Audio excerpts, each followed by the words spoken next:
just got back from a Gamblers Anonymous meeting last week. And the first guy gets up there and says, wow, I had to come back in because I'm thinking about betting preseason football. But that's right around the corner, and the temptation will be dangling out there. And I'm sure the FanDuel people would love to tempt you into thinking that this was something you could make a score on. I don't know that it is. And the man who would probably be on the opposite side of that argument joins us right now from outkick.com, and, of course, Monster when it comes to any kind of NFL inside information. He's the number one guy. Mr. Jason Cole joins us here on the program. Jason, how are you, my friend? I'm great. I always thought that betting on preseason football is, without question, the lowest form of degeneracy. You're talking to our audience here. That's saying a lot. We were betting Korean baseball during the pandemic. Yeah. Not only the audience for the show, I think that proves something. The time. Wake up with Defo, joined by Lubie. Welcome to the Defo Show.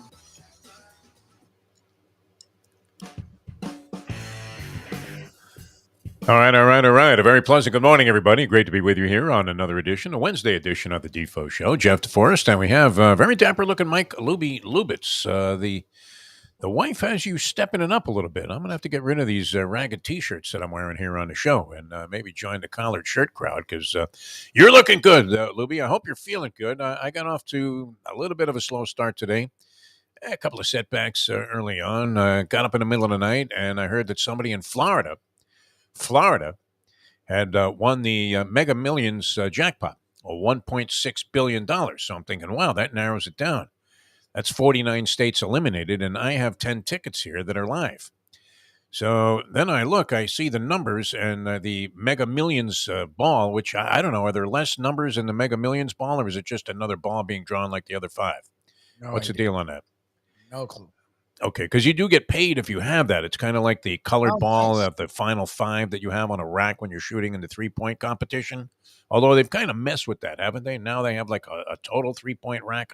I don't know. I never can really follow the rules and the rule changes of the various skills competitions surrounding the All-Star game. But I want to say, 4 balls are regular basketballs, and then they have the ABA ball as the last ball. Why don't they just adopt the ABA ball? Are they too unwilling to admit that the ABA was onto something? Hell, they brought us Dr. J, Connie Hawkins, Artis Gilmore. I mean, they had a lot of players in the ABA that turned into, I don't know, was Gilmore as influential in the NBA as he was in the ABA, Louis? What do you think? Artis Gilmore? Yeah, he had a reasonably good career. Did he not? If we're making that up, I'm sorry. Never let the facts get in the way of a good story. But nonetheless, I was optimistic, and I peeled back the numbers on my Mega Millions ticket, and sure enough, the very first line of the 10 that I had the Mega Ball in place.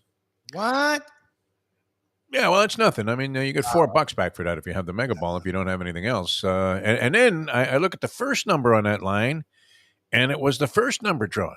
And I'm thinking, holy shit. Oh my God, that would have been amazing. And I wouldn't even know what to do. I've fantasized about this like everybody does. Everybody's like, okay, first I want to buy a modest home, maybe Lighthouse Point on the inlet. Maybe I'll buy a home in Laguna, Positano, and I've already got a place I picked out in the Keys. And that's just to get started for me. Never mind. Now you're going to have to outfit these various waterfront places. You don't want to be schlepping a boat back and forth with a trailer while you have $750 million in the bank.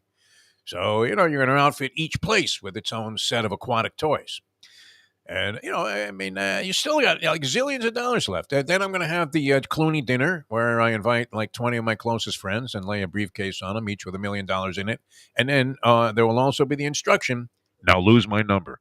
It's been nice. Here's your $1 million. Get the fuck out of here. I might have to give you 2. I don't know, for all I put you through over the years. Give me anything. I would be so happy for you. Oh my God. You're going to have to give a little bit of money away to your friends. He literally said, we win. I'm 4 numbers away from glory there on the very first ticket that I look at. And, I know that the ticket was bought in Florida, and I'm thinking, could it be? I mean, I was a little bit overwhelmed because I actually broke out in a little bit of a sweat. What would I do if I was this filthy rich? Well, what am I, David Portnoy or something? You actually thought you won. You didn't even look at the numbers. You're like, I don't need to know. I know I won. I just had a feeling about it. I mean, I was very strong in my fantasies about it on my walk of life last night. It fueled me for over 4 of the 4.2 miles. Just thinking about how good it was going to be filthy rich, and how nice it was going to be to finally be perceived as somewhat of a generous soul by the 20 people that I took care of with the million. Of course, you're taking care of your family, which essentially consists of my son, his wife, and 2 grandchildren. Yeah. And the Mustang, I don't know. Do I offer her a buyout at that point? Does it become like Yes. Dalvin Cook? Like, I mean, You don't think the Vikings want to buy out Kirk Cousins at some point in time and just say, you know what, we know this guy's never going to win a championship for us. Why don't we just buy this cat out? Is he on a series of 1-year contracts still, or did he get past that? I think he did, right? They had to give him like $500 million. Imagine you're a general manager of a professional sports franchise, and you're looking across the table at Kirk Cousins, and you're saying, how about $300 million, Kirk? 300 fucking million. Are you kidding me? For a guy that you know will never, ever get you to the promised land. It's just impossible. You got to surround him with the purple people eaters, anybody else in Viking history. That was great. And you're just never getting there. It's not happening. You could have Randy Moss come back in his prime, and you're still not getting there with Kirk Cousins for some reason. Nothing against him. He's okay, right? Sort of what? Somewhere between upper tier and middle of the pack. yeah, he's like middle. Maybe right in the middle of that area there. Yes, Could be. 10 to 15. Anyway, none of it happened. It turned out I think that was it. I had one number on the one line with the Powerball. I get back $4 from my 20, and I'm looking at it as a favorable development because it's only a loss of 16. And I know that the guy at the convenience store, it's the same guy, and he's got 2 kind of big, large lumps on his neck. Should you say something about that, Lubie? Like, hey, should you get that checked, or is that like the embarrassment, where you talk to somebody, you meet a guy and he introduces you to his wife, and you say, well, when is the baby due? And he says, she's not pregnant. You're like, oh, fuck. I mean, if they're big enough where you're seeing him, he's probably had them checked, and he probably knows what they are. I mean, if all right, well, so, in the aftermath of not cashing the Powerball ticket or Mega Millions ticket, which somebody at a Neptune Publix bought the winning ticket. And then somebody down here at a real cheesy-looking convenience store in Hollywood ended up picking up $2 million for having all of the numbers except the Powerball on one line, plus a multiplier of 2. Are you really like playing multiplication games with the Mega Millions? I mean, what you really have to multiply it by 2? Can you imagine? That has to cost extra money, no? I mean, they're not giving that away for free, are they? No. Look, someone who wins that is probably pissed because it's $2 million out of $1.5 billion. But imagine I'd be fine. $2 million would be okay. I could take a slice of that. I'd be able to. I would have been satisfied with that. Yeah, $4 doesn't really knock my socks off. Although, and then later I'm in a beef over $3 because I go outside, pick up my New York Post, what I think is my New York Post, and it's the Sun Sentinel, Lubie. Wow, and I have some thoughts on that because I opened it up. It took me 2 seconds to flip through the sports section. They had an article by Ira Winderman. What is today? Wednesday? And you have going into the Hall of Fame on Saturday, the Basketball Hall of Fame, Dwayne Wade. That was a gimme, was it not? And the Hall of Fame in basketball, does it not include, it's sort of all-encompassing, college and pro players? I don't believe there's a separate NBA Hall of Fame. I want to say no to that. I should know this, but I think over the years, we've looked and said, well, wait a minute, who the hell gets into the Hall of Fame? Is there a separate NBA Hall of Fame? Mike Lubitz.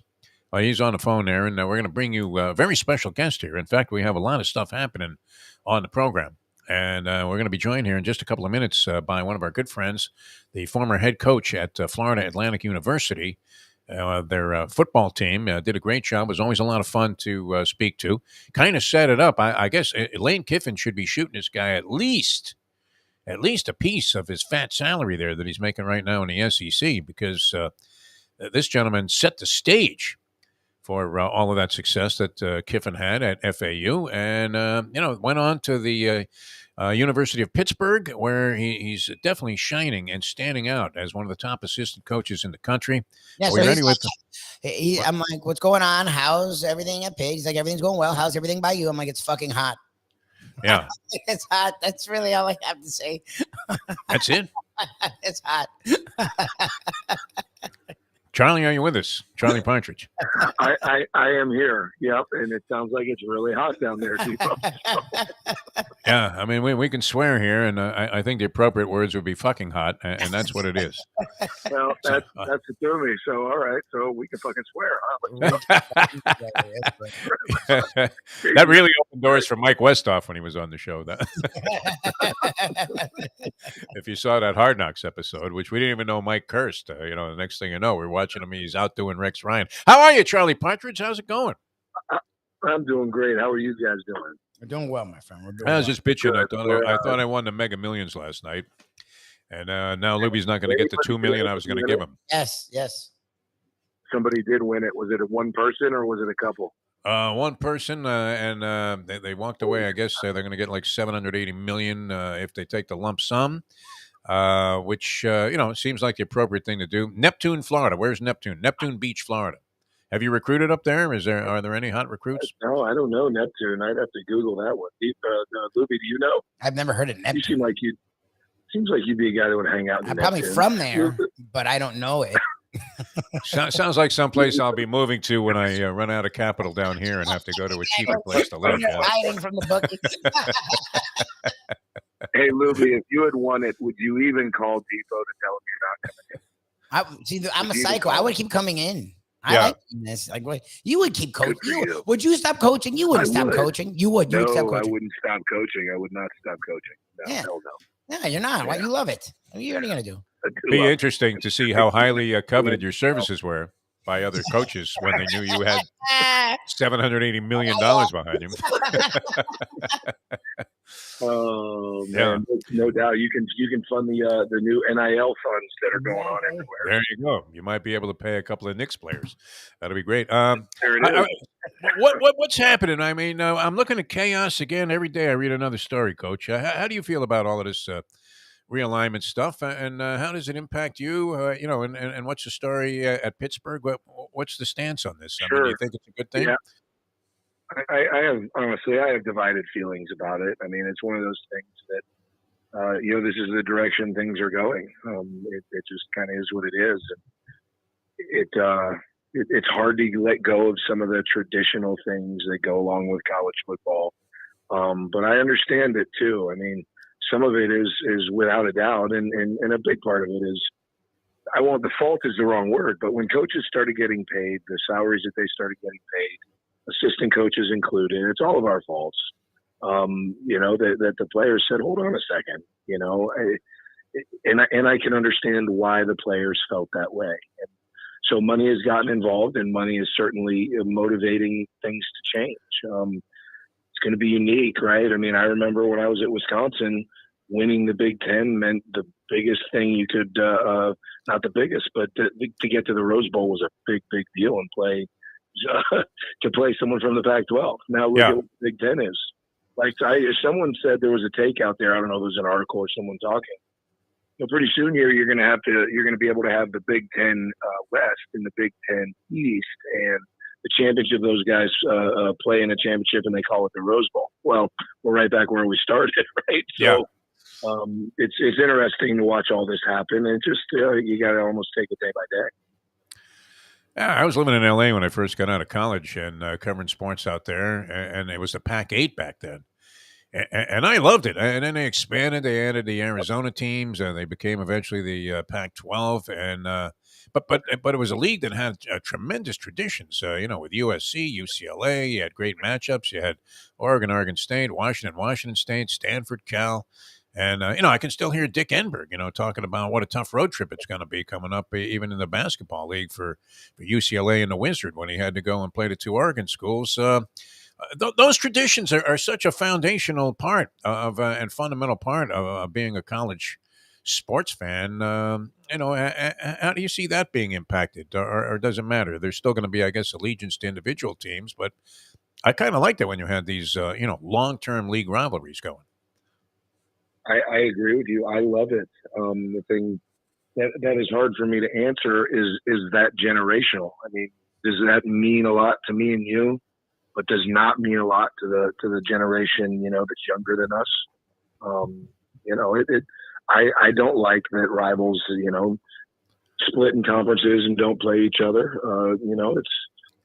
It's. I agree with you. That is a big part of college sports, of college athletics, and some of those things are going away. There's good things happening as well, but I do wonder, how sustainable it is. I mean, it's great TV right now. It's great drama. I don't know if this will affect things or not. It's just hard to predict.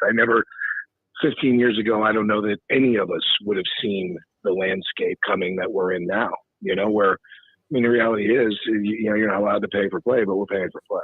That's the reality of things, right? With NIL, and then with an open portal, there's free agency all the time. Like, we work in the same building as the Steelers. I think you guys know that. Yep. And they ask us, like, how are you guys even handling this with no salary cap and free agency year round? And, the best thing we try and do is just treat our kids right. And, hopefully that leads to loyalty. And so far, that's been good. We treat our kids very well. We try and take care of them financially as much as we can within reason. And it's been pretty solid for us, but it's the Wild West out there in some places. And I don't see it changing until, to be honest with you, until revenue sharing gets into it. And at some point that's happening. At some point that's coming. So go ahead. I'm sorry, Lubie. No. I was going to say, so you alluded to realignment. Yep. And I know, Coach, and that's why we always love talking to you, because you don't ever give us I just don't have time for that. Like, you will actually answer the questions, because if we're thinking about it, of course you're thinking about it.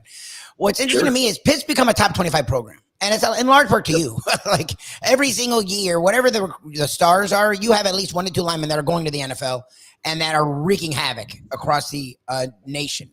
So, appreciate that. Thank you. I mean, it's the truth, and you're kicking ass, and it will lead to another question I'll ask you later. But when you're hearing about the realignment, you don't really hear about Pitt very often, and it feels like it's happening, especially to the conference you're in. It feels like it's happening sooner than later. Like, they're trying to grasp at straws to bring teams in, but the powerhouses seem to be on the way out. Look, and there's another reason why we like your head coach. We haven't gotten to talk to him yet, but Narduzzi is another very shoot it straight guy. So I'm sure that's why you get along. What are you guys talking about with that? Like, how involved are you with this stuff, with the ACC? What are they talking to you about? Because it feels like it does involve you guys big time. Right. So, we aren't, as coaches, involved, right? I mean, you're on the level of presidents, ADs, TV executives. This is all in the interest of the TV dollar, right? That's why certain schools in our league, I can speak openly, the athletic director at Florida State, his posturing is all about television revenue, relative to other conferences. They're further along in their TV contracts. The ACC, when the ACC created the ACC network a couple years ago, everybody in the league was clapping like seals, period. Right? We got a network. What we were getting, revenue that we were getting per year was on par with everybody. Then there's a couple conferences, SEC, Big Ten, where their revenue went up. So now guys are trying to posture and get equal to them. Well, there's contracts and things that are going on. So that's really, it's the conversations are at such a high level. We're informed, and right now the grant of rights contract people, I'm sure there's some really, really smart lawyers trying to take a look at it. And for those that don't know, I think you guys get it. Everyone in the league is their grant of rights or their TV rights are committed to the ACC until 2036. Even if you paid the buyout, let's just go in la-la land and say, hey, Pitt's going to buy themselves out and go join the Pac-4, right? So that if that were to happen, the ACC would still own our TV rights until 2036. So no league wants to take anyone from the ACC until that's settled in court. So no matter what posturing you do in public, no matter what threats you make, just got to get your lawyers to lawyer up. And because to the credit of ESPN and the ACC, no one has found a hole in the contract yet.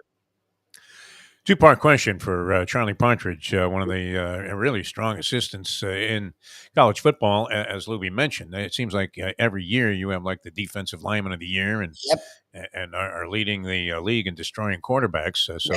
That's great, and we're very happy to see your success. How has the recruiting visit changed with NIL? And then on top of that, are you doing a double dose of recruiting now, where you have to also, be aware of who's likely to move on and go elsewhere? So I would imagine it was an interesting recruiting visit that Notre Dame had with the Wake Forest quarterback, who suddenly decided after writing this kind of legendary story at one school that, hey, you know what? I think I'll go play for the Fighting Irish this year. Are you having to recruit players twice? And how does that change when a guy just looks at you and he's just waiting for an attaché of cash to be shoveled, across the coffee table? Honestly, fantastic, multi-layered question. I'll try and address all of it, and there is a third layer that a lot of people lose that is about to wrap up. But this group of kids who were on college teams in 2020 that all got a bonus year, so all these kids can be in 6 years. That's created some havoc with the numbers too, because the NCAA, except for 1 year, did not expand our scholarship numbers. So there's a little bit of musical chairs going on at some places, if that makes sense, right? When the music stops and the season starts, who's going to fill the 85 chairs? So that's created a challenge. So let me rewind to the attaché. Did I say that right? I'm not very sure. Yeah, that was very good. I was practicing it this morning on the drive in. So when people are standing there and you're having the conversations, there's a lot of people involved. There's some quote unquote. There's real agents that understand what an agent looks like, and these kids are allowed to have agents for NIL purposes. All right. And then there are people who think they're agents, and they're just trying to, call the collective at one school and call the collective at another school, and there's a lack of awareness there. There's a lot of lying going on throughout the country.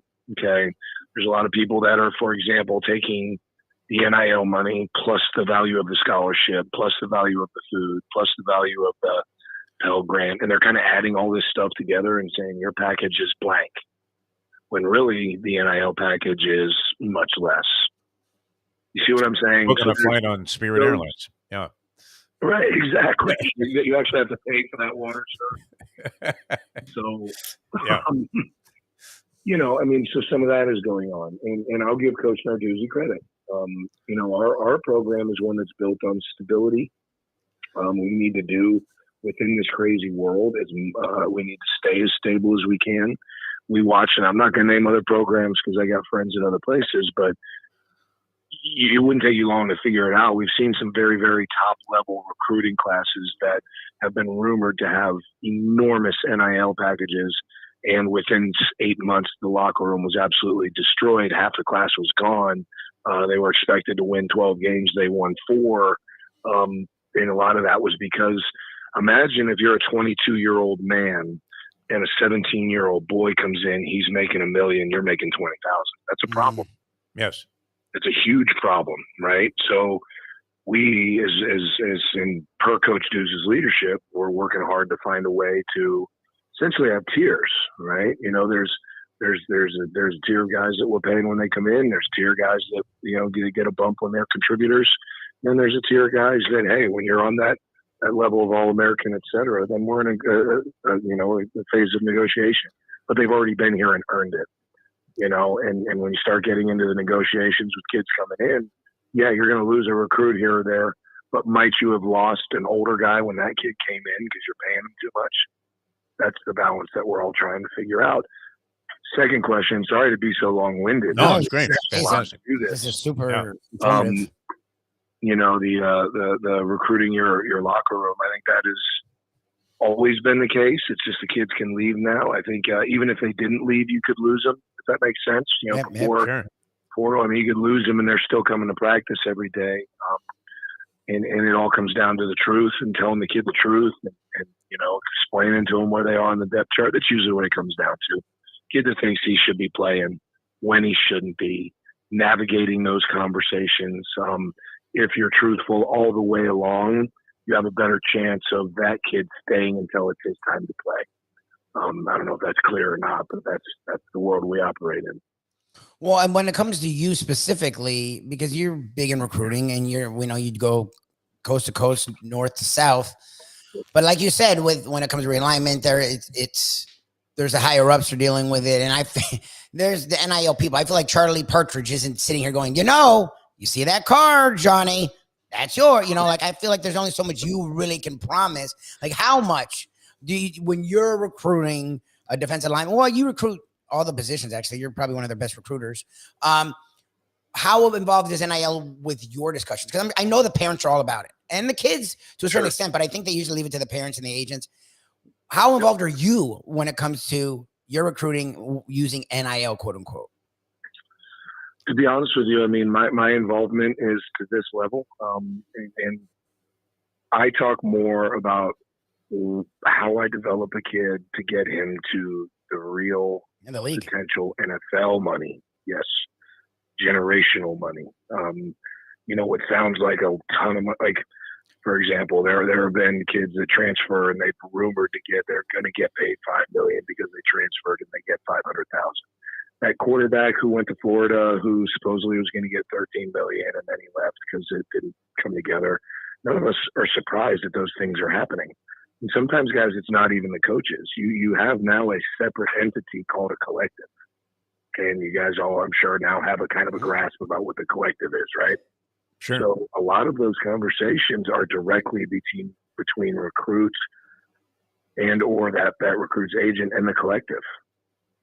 You know what I mean? And that's hey, like if I'm sitting in the living room and say, listen, we do everything we can to take care of our guys in a fair way that keeps our locker room together. I want to get you to the NFL. If you have further questions about NIL, here's the number of our connection with the collective. Feel free to call them. Boom. Nice.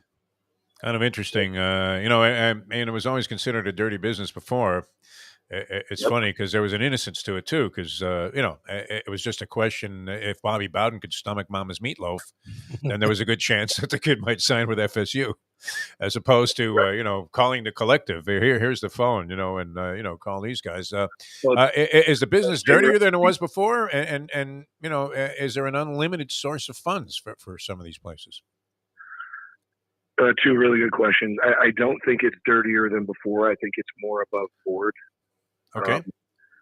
Obviously, there's more kids getting more financial opportunities. There's no question about that.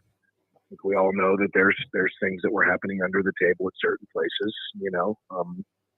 That's gone on forever. No one would deny that. And I don't think I'm saying anything that takes a shot at our profession. It doesn't mean our goal wasn't to help develop a kid in the right way. It always was. So I don't think it is dirtier now. I think it's in some ways cleaner. As far as the funds, I'm trying to figure that out, guys.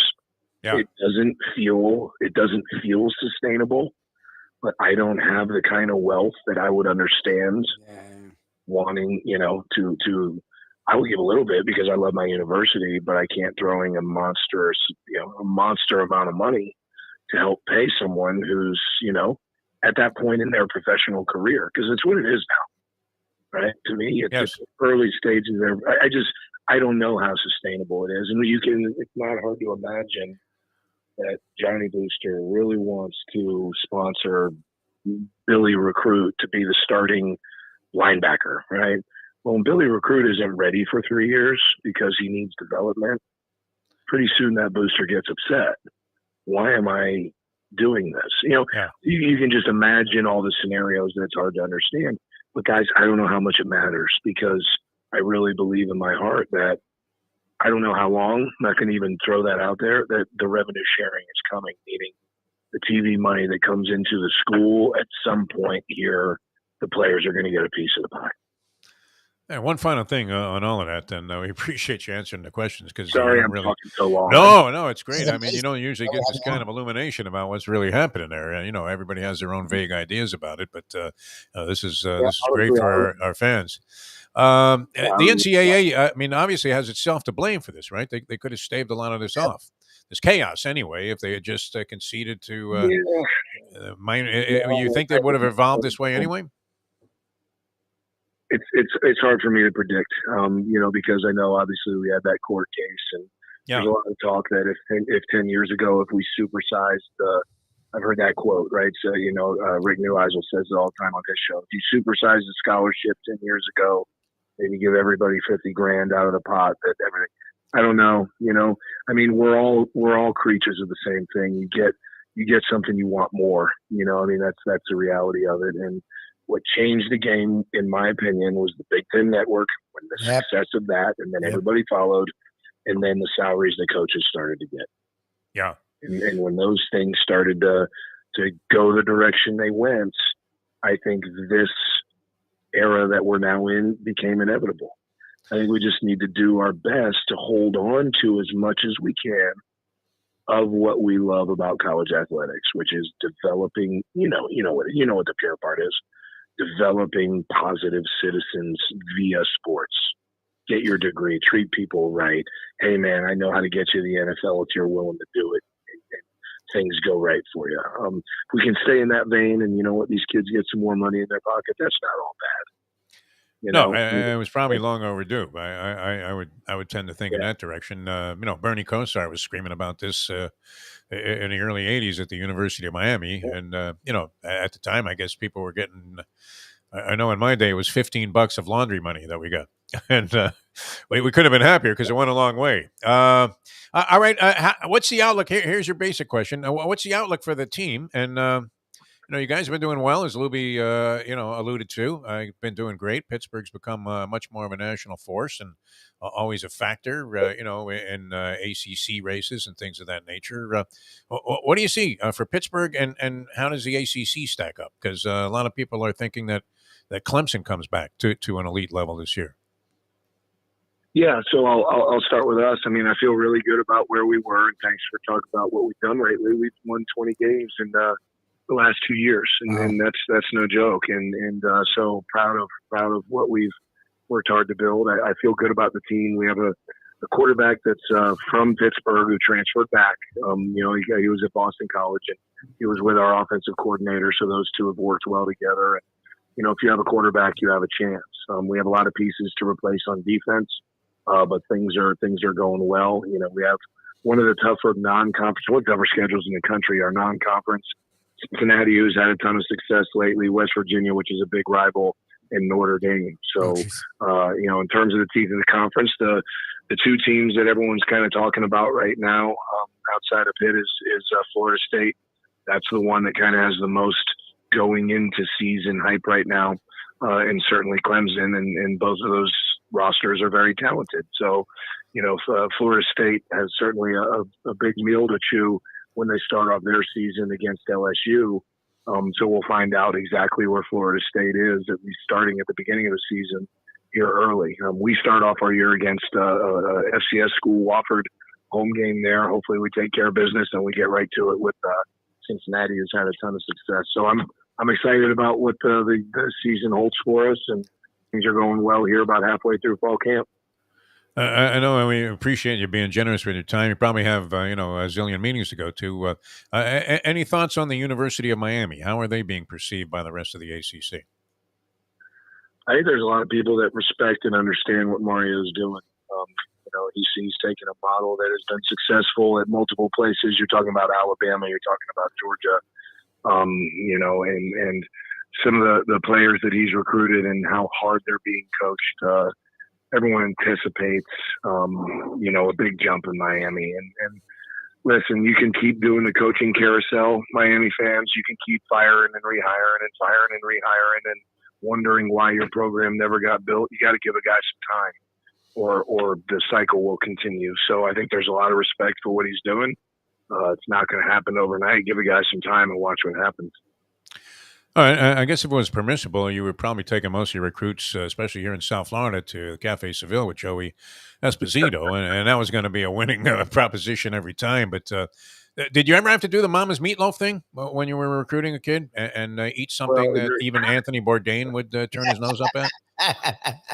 I have. I'm not going to tell you what the dish was because it shows up in multiple homes in a certain population, but my go-to is, hey, this is amazing. Do you have any hot sauce? And the amount of hot sauce that goes on the meal is grotesque. Coach, why are you sweating? Are you okay? Yeah, this is so good. I can't believe it. You got any more? Yeah, I'll have another portion of this.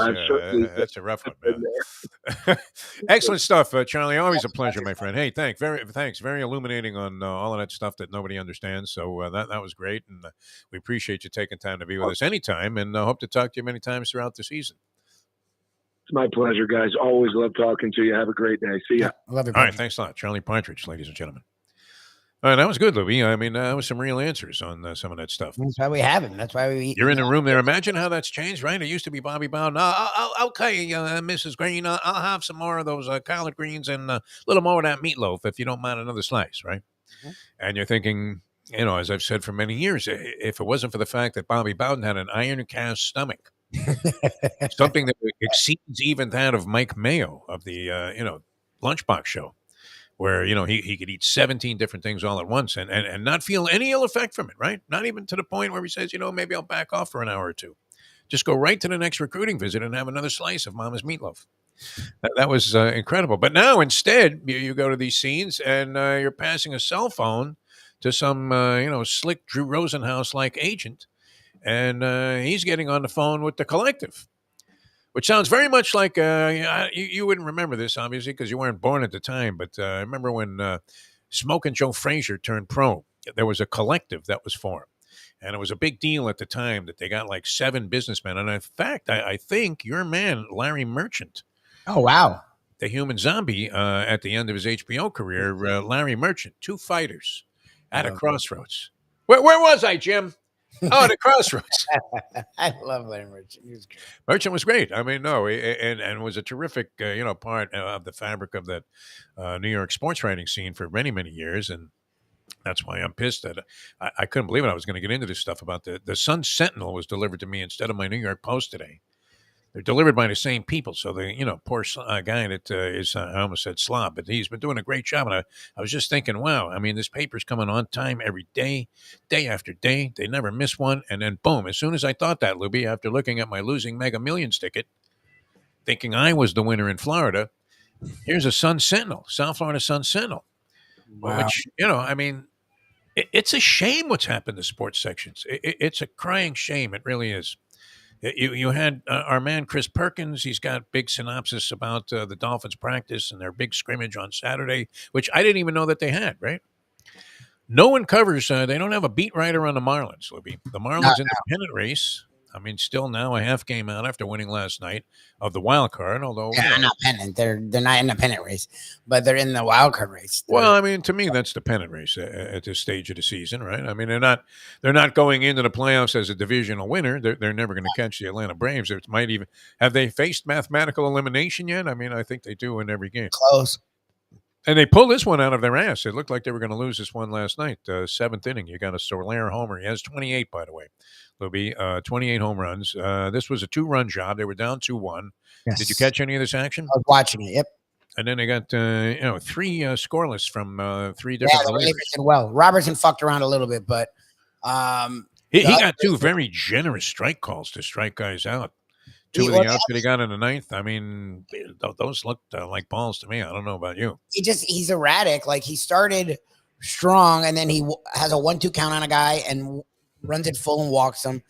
Then the next guy he gets it's like 1-0, and then he gets. I thought he had more dynamic stuff, didn't you? I don't know. He's not his control is not great. Like he doesn't attack the strike zone like a normal closer. Yeah, does. Like but wasn't he? He was a flamethrower at first, wasn't he? When he was, I thought he was this electric arm, but he doesn't attack the strike zone. He throws a lot of balls. I'm like, oh my god, dude, what are you doing? Yeah. At one point, he threw like 6 balls in a row between 2 batters, and I'm like, what? Like, what are you doing? It's a 1-run game. Like, what's going on right now? Like, oh my god. As Casey Stengel would have said, these walks will kill you. Yes. Did he talk like Burgess Meredith? I mean, he kind of was the Burgess Meredith of Major League Managers, wasn't he? Walked around like the Penguin a little bit. These walks will kill you. I tell you every time, huh?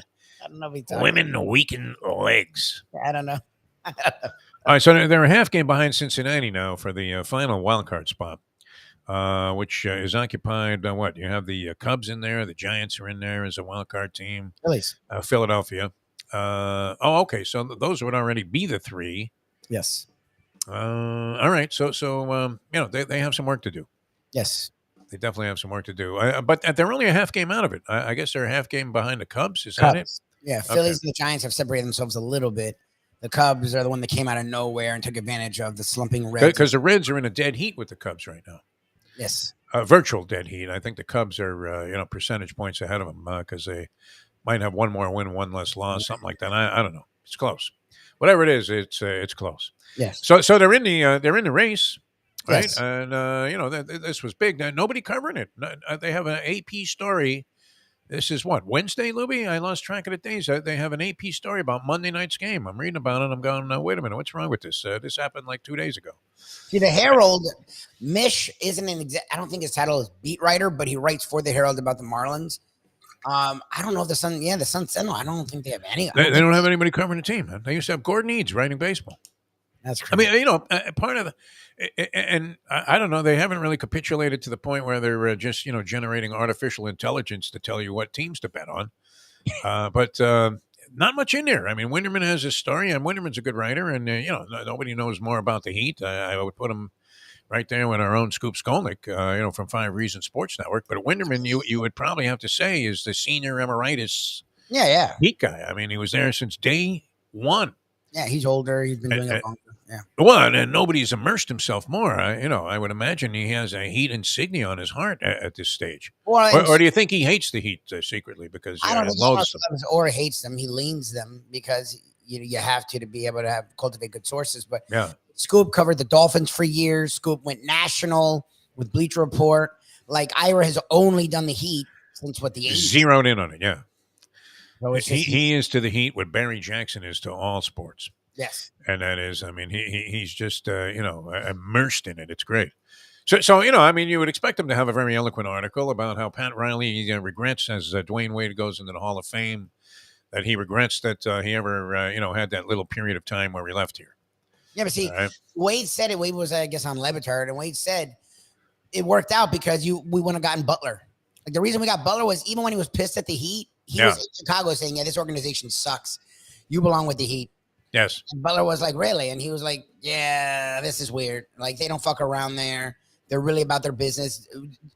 The way the league's treated you because you're a tough-nosed guy is literally their entire organization. You'd be heralded there." So literally when he did his bouncing around, Butler always had Wade in the back of his mind. So that's what's funny is people talk about that. People like the professor when he went to Cleveland, which was sort of weird going to be. That was awkward. Yes. LeBron, it's Cabana boy or whatever. Like him going elsewhere actually allowed them to get here because Butler wouldn't have had any knowledge of what the Heat were. He forced his way out. He did what Lillard's doing now or trying. Well, he had a reason, to feel at odds with the Heat.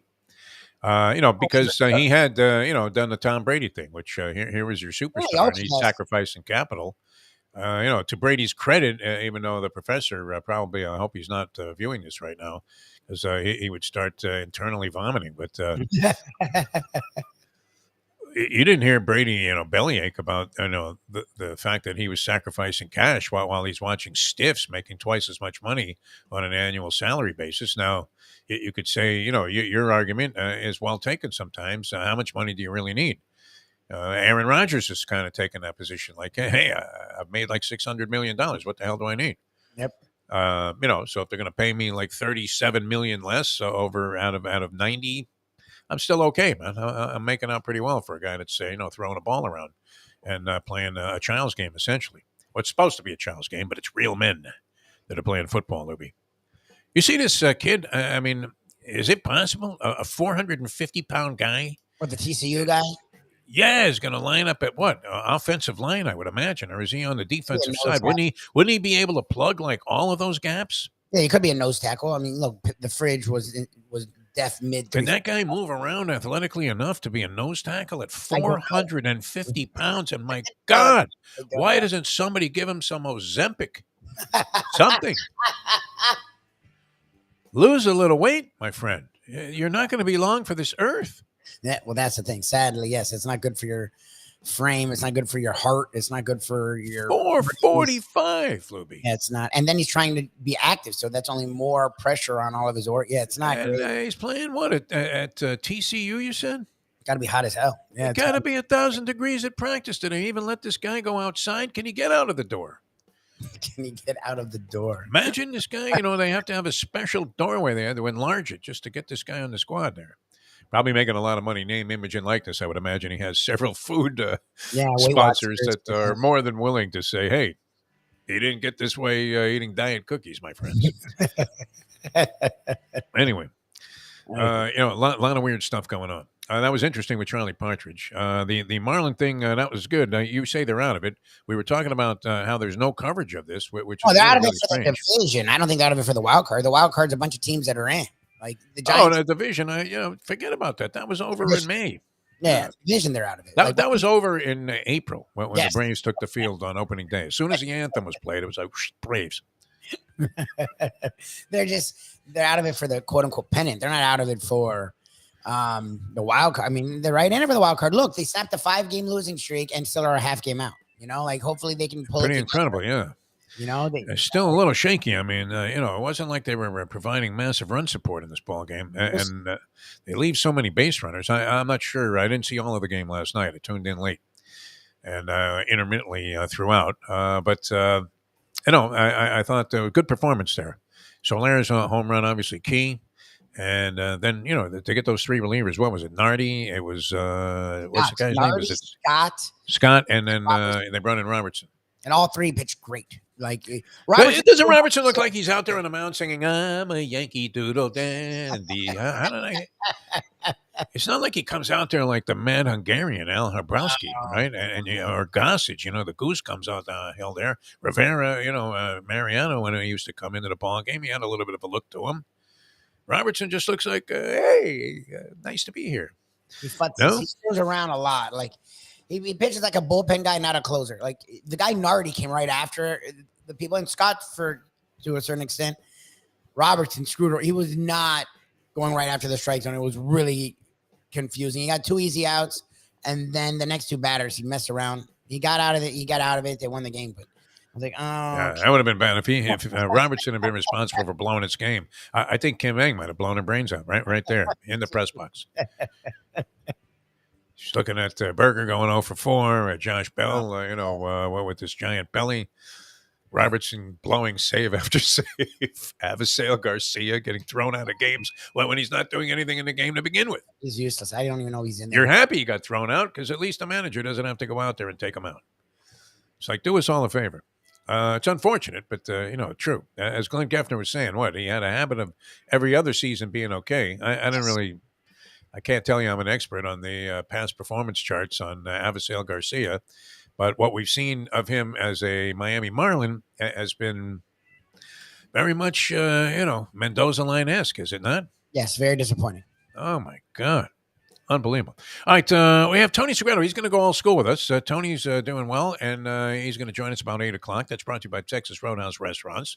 We have much to discuss here on the show. Later on, it is possible. I don't know. Should we tout this thing or just let it be a surprise if it happens? You can tout it, but be ready for it to be a surprise. Well, we fell in love with this guy, because every now and then we're completely surprised at somebody's sporting conversational acumen. Yes. If you will. Is that a fair way of putting it? Yeah, because he knows his stuff, but he's also funny. Like, you usually get one or the other. You get a guy that knows his stuff, but is lame, or a guy that's funny, but he's sort of questionable in his knowledge and recall. He is both. He's funny and he's on it. John U. Bacon, a very distinguished author. Best-selling author multiple times over. Yeah. What was he had some book about like a CVS or, pharmacy or something? Well, that was in his earlier days. You love to bring it up. It was like the first thing he wrote. It was like a little pamphlet. Most of what he's done is sports related, but one of his earlier works. So I Wikipedia the guy, and I'm thinking, wow, this is probably one of his big offerings there. He's written about Bo Schembechler, this, that, and the other thing. Yes. He is Mr. Michigan University, right?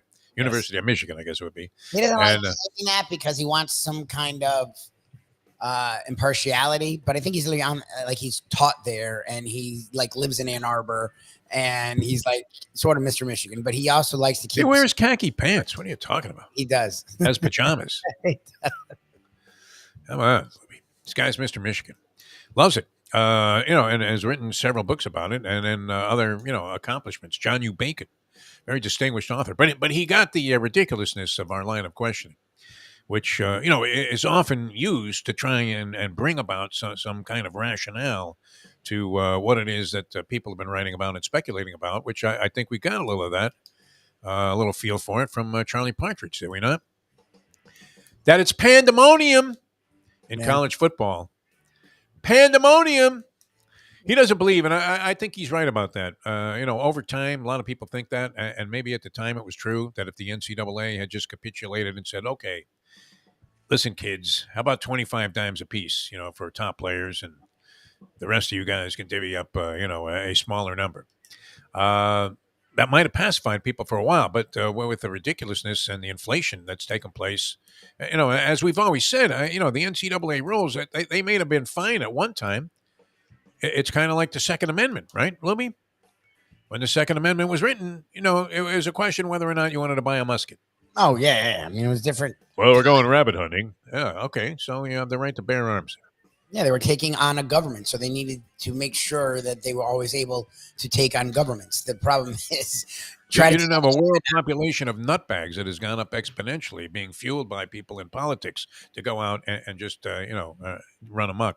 Well, and everyone had the same weapon. Like now, governments have drones and have tanks and have nukes. Like governments have weapons that the normal militia person doesn't have. No. So that's the whole point, is like then you're on equal playing field. Now you're not. So to say that you're doing it bear arms bullshit is a load of garbage, because you're not. The U.S. government's not scared of. In other words, the principle of the law doesn't apply anymore. No, not even a little. Because the situation has changed so dramatically, and that's very much the case in college football and college sports, football and basketball primarily, because the others were always deemed to be losers. I remember, going way back, and this was not a Title IX related thing, because Title IX hadn't even been brought up yet. But I remember way back at Syracuse, they cut out a bunch of programs. The first year that I was there, they had all kinds of stuff. I mean, it might have been minor. They had like a boxing team. Badminton, racquetball, paddleball, whatever. I mean, they had a bunch of smaller sports, water polo, that they just had to eliminate at the time. Budget constraints, because they weren't making enough money, and then look what happened to the capital that's being generated. I mean, they couldn't generate any money when they had Jim Brown and Larry Zonka. And now, being a scrub team where every year, what is it, Favors that's coaching there still? Yeah, he's still there, Dino Favors, yep. Dino Favors, yeah. And, while he's sort of highly touted, but, they went into the tank last year after getting off to what? Well, they're 6-0, Lubie, the Cuse, and then they dropped 6 of their last 7 games or something along those lines. It was like, very. You're right. I was like, didn't they rebound last year? They started strong and then started out great. I mean, it looked like, wow, can you believe this? Orange football. I might have to get interested again. But, no such chance. Oh, boy, the team got bad the year I was there. I don't know if I jinxed them or what. FSU had been to 3 straight championship games until I went there with the Chris Ricks era, and it was like, what the hell is this? We have that in common. We ruined 2 powerhouses in college football. So rough. By attending their university. Like 5 years I was there. They were average all 5 years. It's like, what the fuck? You guys have won for like 35 straight years. Imagine this, though. I'm still fuming over. I get on the throne this morning there, and I open up what I think is the New York Post. I'm getting ready to start out with the Saratoga entries for today and a few mind bets on the Daily Double. And then, work my way through all of the other stuff about, all of these different teams and their perils, which they cover in great detail, as opposed to this schmenkdom, right? Yeah. I mean, if you're going to have a newspaper, don't you at least want to have a guy covering like one of the professional teams in town? How do you not have that? Is online better, or is it the same thing? Because to me, I understand papers are dying, but online content is like what I try to tell Grace Blazer when I interviewed for the management position that I didn't want. I just wanted like a half an hour of her time, and she was in her own world all the fucking time. So the only way I could actually get a sit down with her was to interview for a position that I did not want, that I knew within a year. This is our former program director at our radio station. And I was telling him, I'm like, look, people think radio is dying, but it's not dying. The AM, FM, in a sense, is quote unquote dying, but consuming content while moving around in a vehicle is not dying. It's the opposite. No. All people do is consume. People consume more content. Literally, you used to just watch a TV or listen to a radio, read paper. Now people will literally read their phone, have the TV on, and then be on a call at the same time. They're actually consuming more content now than ever. There's more room. Yeah. So there's more sources paying for content now than ever. So the problem is you people don't understand. So to me, the newspaper, quote unquote, in your hand may be dying, but looking up and reading content is not dying. So to me, is there digital really good? Like, I don't understand. I don't know. I don't know. I don't enjoy getting my information. I know. I really don't. I like having it in my hand there. I like being able to peruse things back and forth, and I like the way the material is put together and assembled. And you get, it seems to me, I don't know, online articles never seem, maybe I'm just reading the wrong stuff, never seem to have the same flair as used to get. I mean, the best of the best was long ago in Sports Illustrated, when they kind of changed the style of sports writing from the, who, what, when, where, and why approach, to a little bit more of a literary style. And that was great. I mean, that was what really attracted me to, even wanting to be in the business in the first place. Although I guess, I don't know, Lubie, have we lived before? This was just something I always wanted to do. I don't know about you. Some involvement in sports naturally, but yes, that's what I wanted. I wanted to coach. But I was singing the national anthem. My dad used to remind me about this. When I would take a bath at like 5 years old, I would do entire games on the radio, including singing the national anthem. Oh my God! And then all of a sudden, I'd break into my best Mel Allen as a 5-year-old. There's a long fly ball. The left field is going, gone. And that wraps up another season for baseball and Valentine. Imagine my father is like rolling by the bathroom thinking, is the kid okay?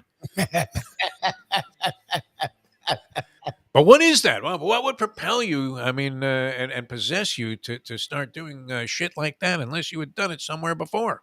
Maybe. Well, your family wasn't into sports. My family was heavily, as you've heard the clips, heavily into sports. Both my dad and my mom and my grandfather. So, like, sports was a big part of my life. So I always want, and the fact that like you could bitch and get paid for it, I always saw was the most astounding thing. I'm like, I don't bitch too loud. I mean, even if you're in high praise, you see what happened with this Baltimore Orioles guy. Oh, okay, so did you? Oh, we haven't talked. We should talk about with Segredo, because that's it's funny. Hutton actually retweeted it and was like, so did he get in trouble for just reading a graphic? Because remember, the production crew put a graphic together. Yeah. Like, they had a meeting of their progress. Sure. Yeah. Yeah. Like, it wasn't like the on-air personality has like nothing to do with these freaking local baseball. They don't come up with anything. It's all literally like prefab crap. Like, look, listen to the Glenn Geffner we get now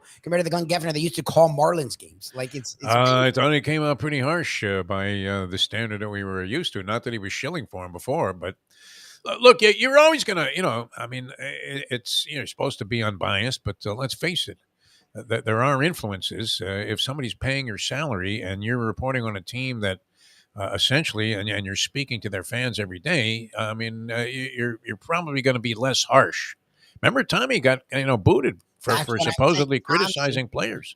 But that's what I'm saying. Like, they were playing the Rays at Tropicana Field, so it was just saying they've struggled here. Like, the Marlins are pieces of work.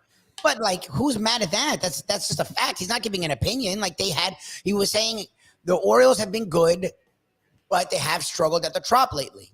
Okay. Like, what's bad about that? Like, that's literally a fact. They were like 0-2. Anyway, how harmless is that statement?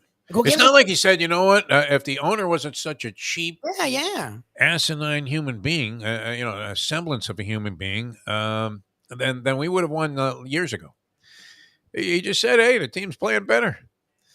That's amazing. If you can get suspended for that, and suspension, this is one of those Martha Mitchell suspensions where anybody seen Martha around? No, won't be seeing her around here no more. That's for sure.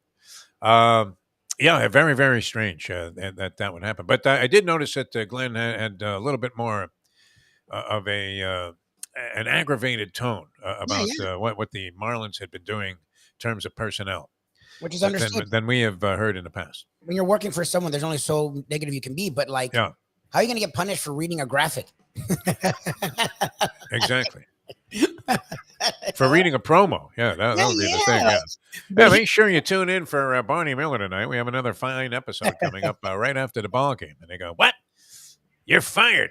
Can you believe? Like it would be like a radio guy getting suspended for reading one of the liners that he was handed by the program director. 100%. Crazy. Yeah. All right. Tony's coming up. He would know about all of this. Thanks to Charlie Partridge for joining us. That was very illuminating, Lubie. Had us going early in the morning there. So we thank him for that.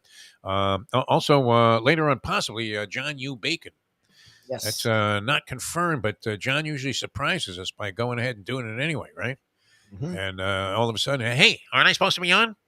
No, he's great. Fantastic. I mean, an accomplished author and really an expert on not just Michigan football, but college football in general. So we'll get some more steam and further into what's going on in the chaos. I mean, imagine a Pac-12 being down to 4 teams, Louis. That'd be crazy. And what will the ACC be after all of this? Did you see that guy? Sankey is his name, right? That's the commissioner. The commissioner of the SEC. Is it Sankey? Yes, Greg Sankey. Yes. Sankey or Stanky? Sankey. Yeah, that's what I thought. Sankey, yeah. Tony knows this guy. Yes, he does. He sat down with him. Well, we'll have to get into a little bit of this with Tony because have you ever seen a guy look more fulfilled than Sankey did in some of these interviews he was doing yesterday about this whole realignment thing? It wasn't like he was being a prick about it, but you could tell that he felt, They're pretty accomplished. Yeah. In Oklahoma next year. Like the SEC and their coaches, Jimbo Fisher literally sitting there going, it's all about the money now. The dude was getting offered $60 million by FSU, was winning at FSU, and left to go to A&M, which has never won and still isn't winning, by the way, because they offered him $100 million, which is fine. But how the hell do you look people in the face and are like, it's all about the money now? Really, Jimbo? Really? Jimbo.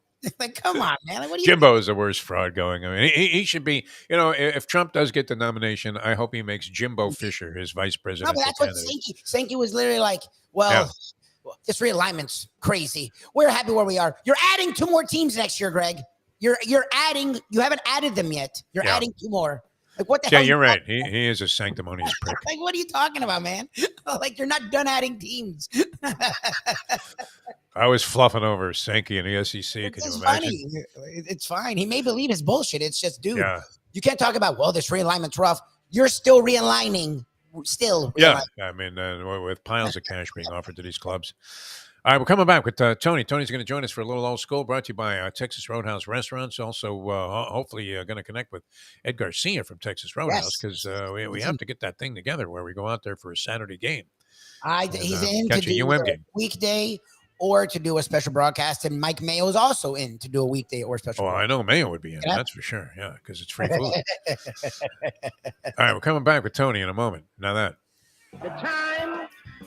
It's 8:04.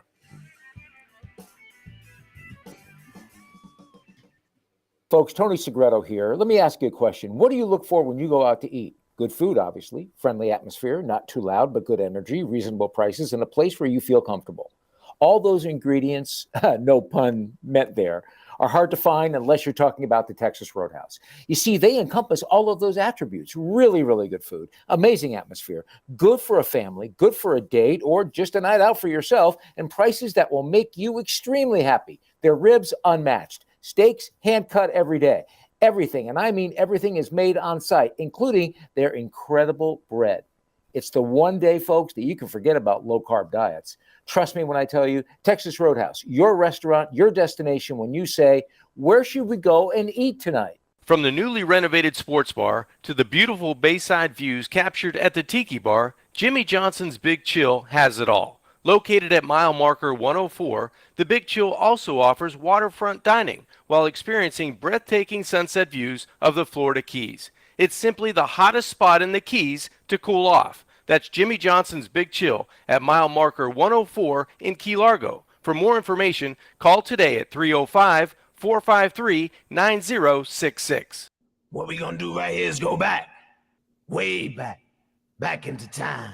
We are now kicking it old school with the one and only Tony Segreto. Brought to you by Catholic Health Services and Texas Roadhouse. Tell me, doctor, where are we? All right, welcome back to the show. Wednesday edition always features this gentleman, and it's a pleasure to welcome him, a sporting icon here in South Florida and around the globe.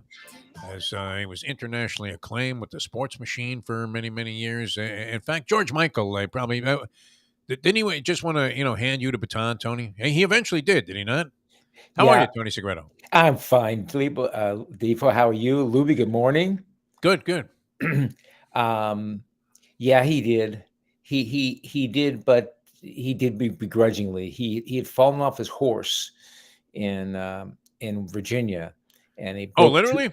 Wow. Yeah, and he broke about 2-3 ribs, and he was sidelined for about a month and a half. And that month and a half, I was flying up to Washington every weekend and doing the machine and then coming back. You were brilliant, man. When you introduced those rodeo clips, listen, it was revolutionary. It was great. He was far ahead of his time. Yeah. He ran rodeo. He ran NASCAR. It was a forebear for Sports ESP. Yeah, Sports Center. Yes. So he was way ahead of his time. By the way, I have to tell you, I wasn't going to be with you on Friday, but I am going to be with you. Oh, great! Because you're a good luck charm at the track. Yeah. So I don't know where you guys are going tomorrow, but I'll be with you Friday. We're in a place called Seaside Subs, which is in the Cove. It's called the Cove. I guess it's a Deerfield, shopping right? area. Yes, Yeah, Deerfield. it's Deerfield Beach, just off. It's on Hillsborough Boulevard, and you go into this little area there. They have a lot of great places in there. Among them is a Seaside Sub. So you would like that. How do you feel about the tuna sub? We've been having this argument with Mayo. And you see how weird Mayo is when it comes to eating. Did you see him shovel that meatball in his face at the track? Was that beyond disgusting, Tony? You guys egg him on so bad. It doesn't take much, though. No, one man does. I don't. It grosses me out. Defo eggs. How do I feel about it? It's Yeah. my go-to. It's my go-to sub. Right? Thank you. Thank top you. 3. It's got to be top 3 sub. It's Like, my you gotta go-to do top sub. 3. With a Frito, you dip a Some little kind of a bit, chip. chip it. There's nothing like it. Yeah, Like I great. go to La Spada. Yeah, they make a great tuna. Spanish tuna is the best, man. It's well renowned. By far. Mayo thinks it's a dip. It's only meant to eat with carrots and cucumbers and celery. He wants some radishes, and that's it. What? I mean, what kind of crazy? What kind of sub does he want? He believes it's a factor that both of us are septuagenarians and that we're worried about losing our teeth. And that's why we get the tuna sub, Tony. I mean, is that as condescending a position as a human being can take? And you wonder why we egg him on when we want him to make a fool of himself. Okay, I stand corrected. Yeah, exactly. Egg him on. Egg him on. His ass. How can he? Now listen, I can see him saying that to you and I. Yeah. But to Lubie, come Love on. tuna. Oh, who doesn't like tuna? I understand some people are weird with tuna, fine, but they don't like tuna, period. He's okay with it, but it's not a sub. It doesn't work on a sub. I'm like, it's meant for a sub. Yeah. I'm like, it's tuna. He only eats one sandwich. He eats the Italian sub from V&S Subs, which is great. People rave about it. It's fantastic. But, to the exclusion of everybody else's ideas, which is never good, Tony. You know that. My wife and I had a discussion about Italian subs. Yes. And we both came to the conclusion that we would both rather have the single serving of a sliced meat than to have salami, prosciutto, all that stuff. Combination. Because it's a sodium bomb. Oh, yeah. So wise, yeah, it's a lot. Yeah, well, I mean, as is a can of tomato soup, which I started to indulge in last night, and then a voice in my head actually said, "You may as well just gargle with that salt shaker over there." You may as well. Yeah, you may as well. All right, you know this Sankey guy. We were talking about this, Tony. We wanted to get your insight into this. We had a great interview earlier with Charlie Partridge, who used to be the head coach at FAU, and he's now with Narduzzi at Pittsburgh, and draws raves for the defensive line. Every year he puts up all Americans that are like freaking 3 stars. Like, he's got guys going to the pros on a regular basis, and he gave us a very illuminating conversation about how the landscape college football has changed, and he talked about this conference realignment. But Lubie contends that Sankey is a sanctimonious prick, and that all of this was posturing yesterday about how, oh, geez, he did the old Gordon Soley thing. It's pandemonium in college football, as if, I don't know that he implied that he was suffering any with the SEC, that he was looking for sympathy, but you've talked to him directly. I mean, and you have respect for everybody, Tony. Yeah. You tend to, go ahead and see the good in everybody. What do you make of this? And what do you think about his position that, I mean, obviously they're going to win in the end, are they not? Yeah, I think in the end he's right. I applaud his demeanor. I applaud him for securing Oklahoma and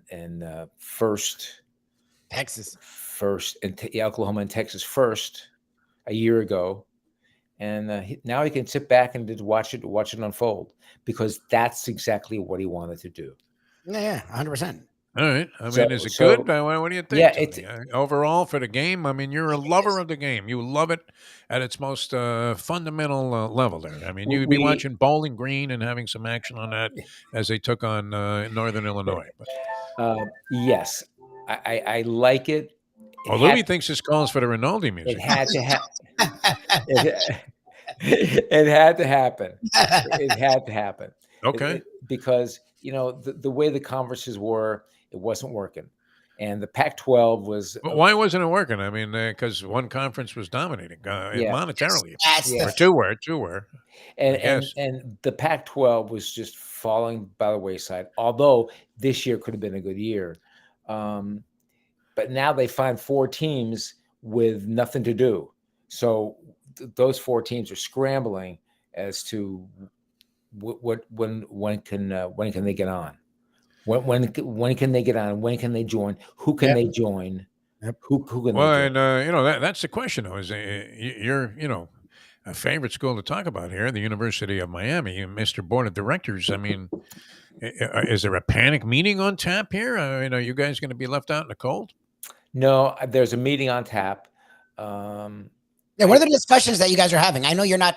You like to tell us you're not in the board, but from what we know, you are, and you're definitely privy to these conversations. You don't have to let whatever, but what are these conversations that is happening? Because Florida State's the only program being very honest about it. Every other program being very hush-hush, which I don't understand. Like, at this point, we all see what's going on. Like, why not be out in the open?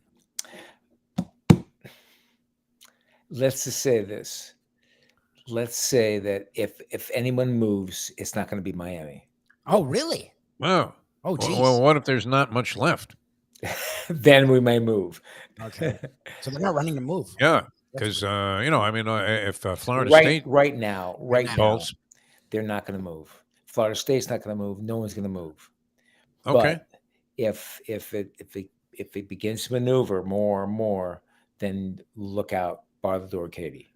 All right, we'll see what happens. All right, let's get some insight into. It's Michigan. always great. I mean, you talk about it. Look at this. Look guy. at the background this guy Look has. I mean, it's absolutely fantastic. Ed Garcia, Texas Roadhouse Restaurants. We have 2.5 weeks to Ed. Joins us on the show. That is coming right up. Yes, sir.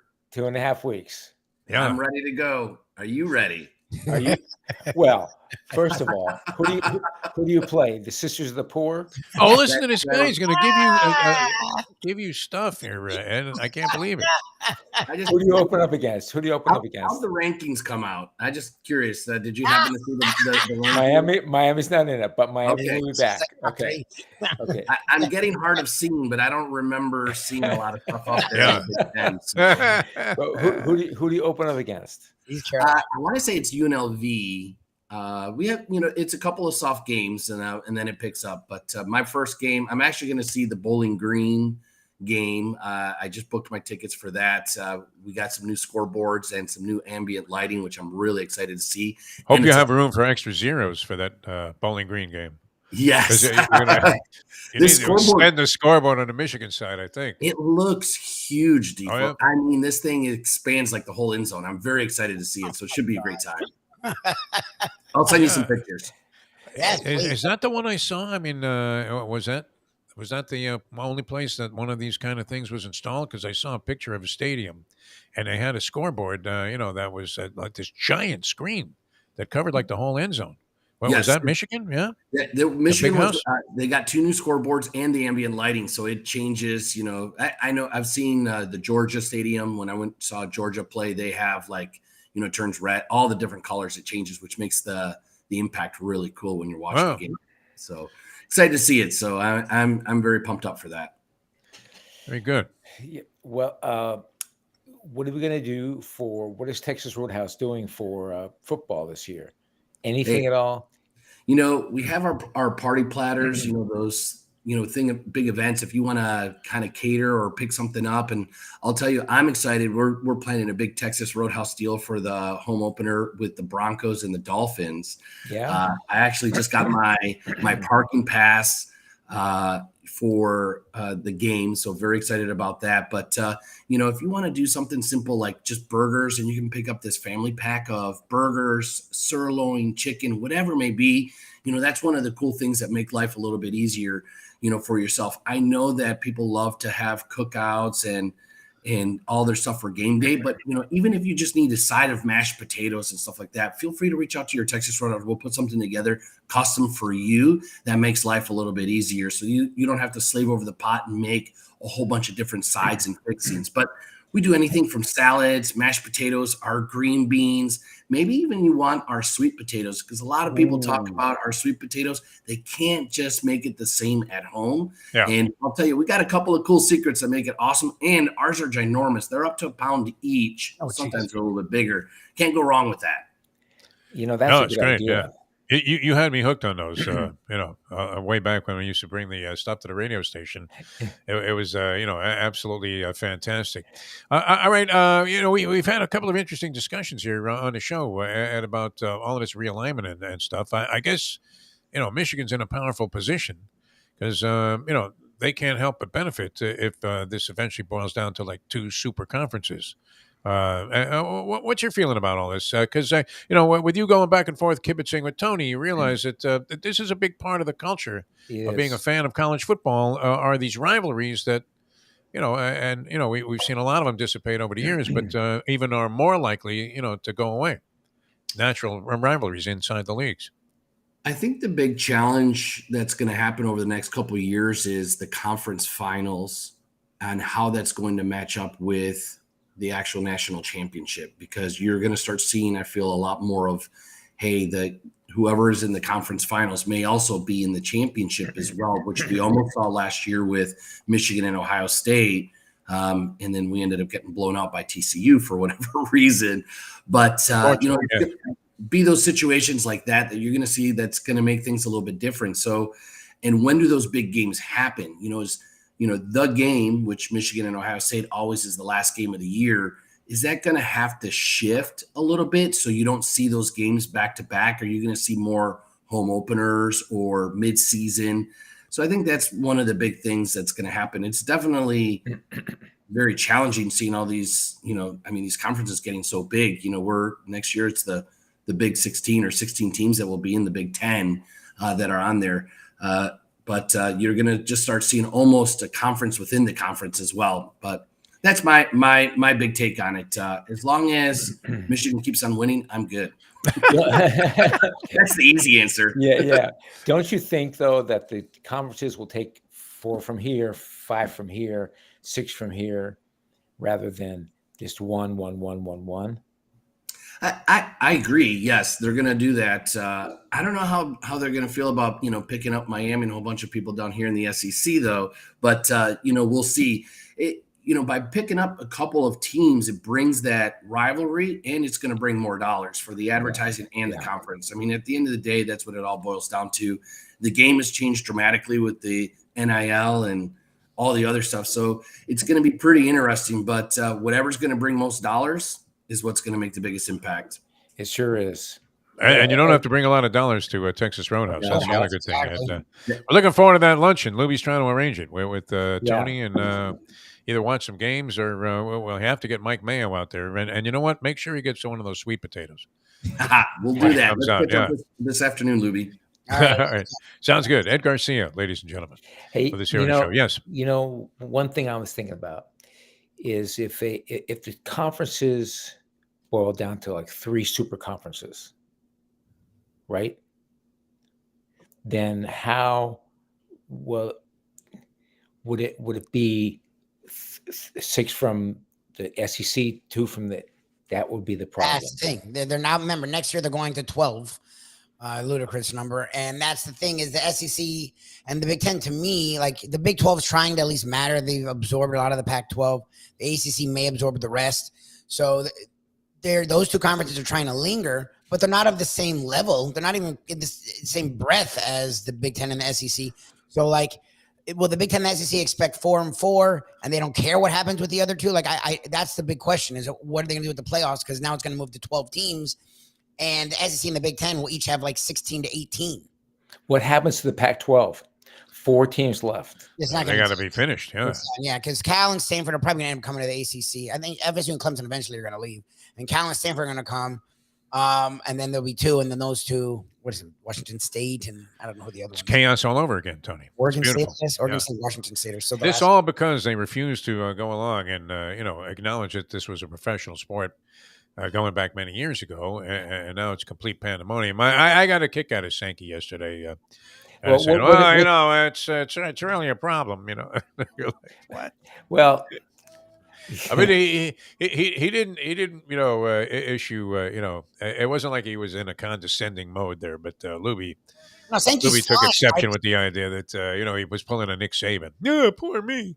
He's fine. Look, he's a guy. He comes out. He's willing to talk, and the commissioners usually aren't. And we know Emmert never was. But I give him credit. He does all these interviews every year, so that's great. But like, he started it with the Texas. The reason USC and UCLA went to the Big Ten was because Texas and Oklahoma are going to the SEC. So you started it 1.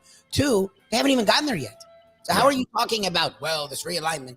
Dude, you're not finished. You're still in the process of realigning. Yeah. Like, at least wait till they're joined you before you go, that realignment, last year when we realigned, it was so long ago. It's like, come on, what the hell are you talking about?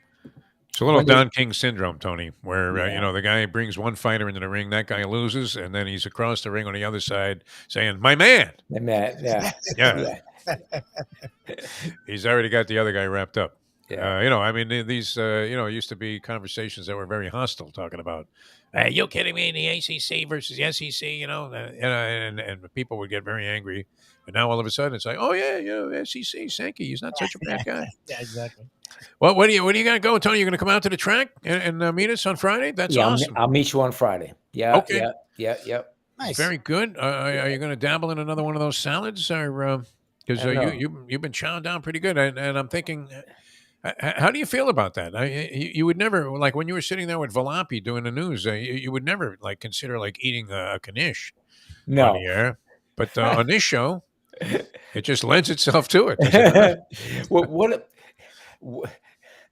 Mayo picks by far the sloppiest meal to eat. Oh yeah.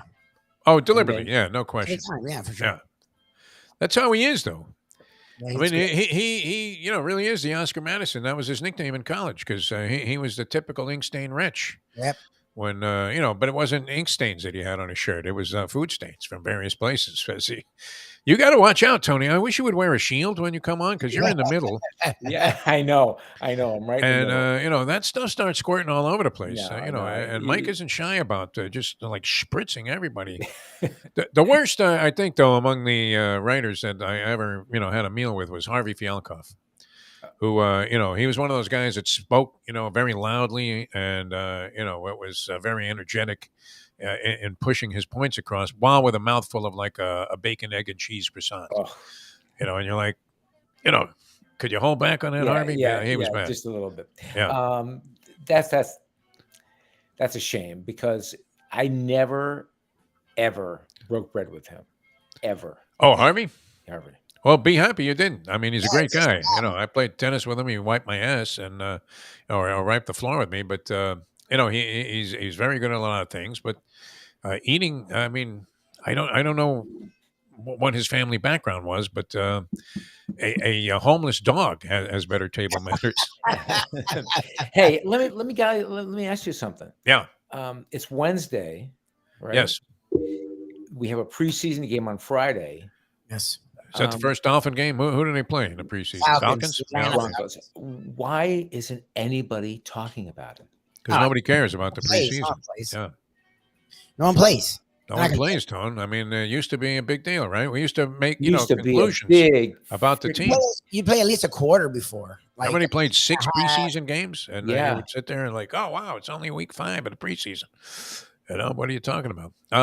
Nobody cares anymore. Nobody plays, right? Then nothing happens. Nobody plays. There's no structure to it. There's no definition to it. No, there's not one starter in the Dolphins lineup that's going to play on not the first game. Maybe the second Friday. game they'll get a little run, but not the first game. I think Tua takes what? Does he take any snaps in the preseason? That's a good question. Second Probably game, not.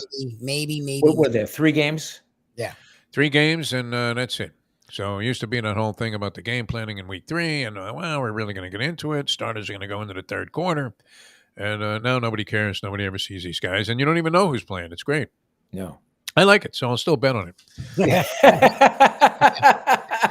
Why not? It's pandemonium, man. We keep using that word on the show. Tony, we love you, man. We'll see you Friday. Friday, my friend. See you Friday morning or Friday afternoon. Friday. Yeah. And, we'll 12 be, o'clock, straight up. Well, we'll have a Chardonnay waiting for you, my friend. All right, very good. Tony Segredo, ladies and gentlemen. Old school. All right, John U. Bacon possibly going to join us. Any word on that, Lubie? What's your speculation? I will call him and we'll see if he answers. Okay. All right. That could be coming up soon. If not, we have plenty of material here because it's been a wild day.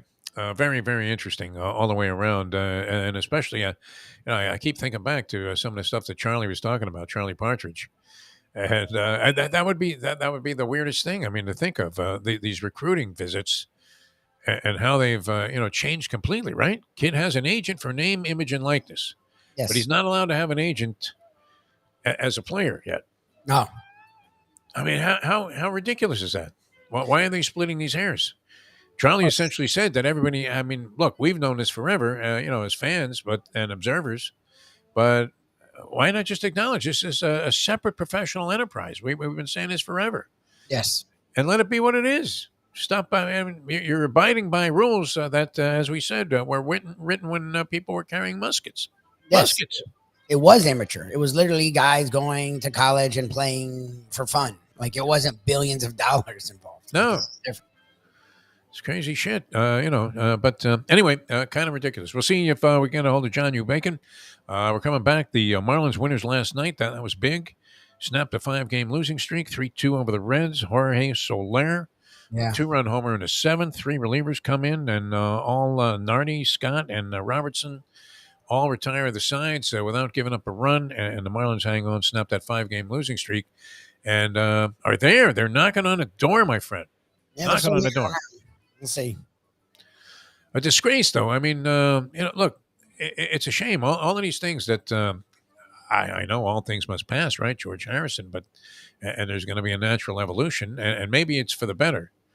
But to this sad state, I was very sorry they delivered me that Sun Sentinel this morning. A local newspaper that, used to have a massive and impressive sports section, did they not? They had among the best sports sections in the country. For especially based on the size of the newspaper. I mean, it goes by circulation figures. I think they had a circulation. Did they have a 300,000 circulation? Was that it? Or were they just in that category where, it was like 100,000 to 300,000 subscribers? I'm not sure how many they had. Jim Sarney might know. But, I mean, especially based on the size of the paper in general, they had an outstanding sports section, as did the Miami Herald for many, many years. Oh, yeah. And the Miami News, which was another publication that went out of business a long time ago, but they had some of the best writers. They gave their writers a lot of leeway and space, as they call it in the business, to write feature stories. And you had probably one of the most, literary, contributors. You're talking about, a guy that really was illustrative in his writing. Was a guy named Tom Archdeacon who ended up with like the Dayton Flyer or something. And but he was brilliant in his stuff that he wrote in the Miami News. And there were other writers as well. So, you had three publications all churning out really interesting sports sections. And now you have I mean, this literally was direct, Lubie.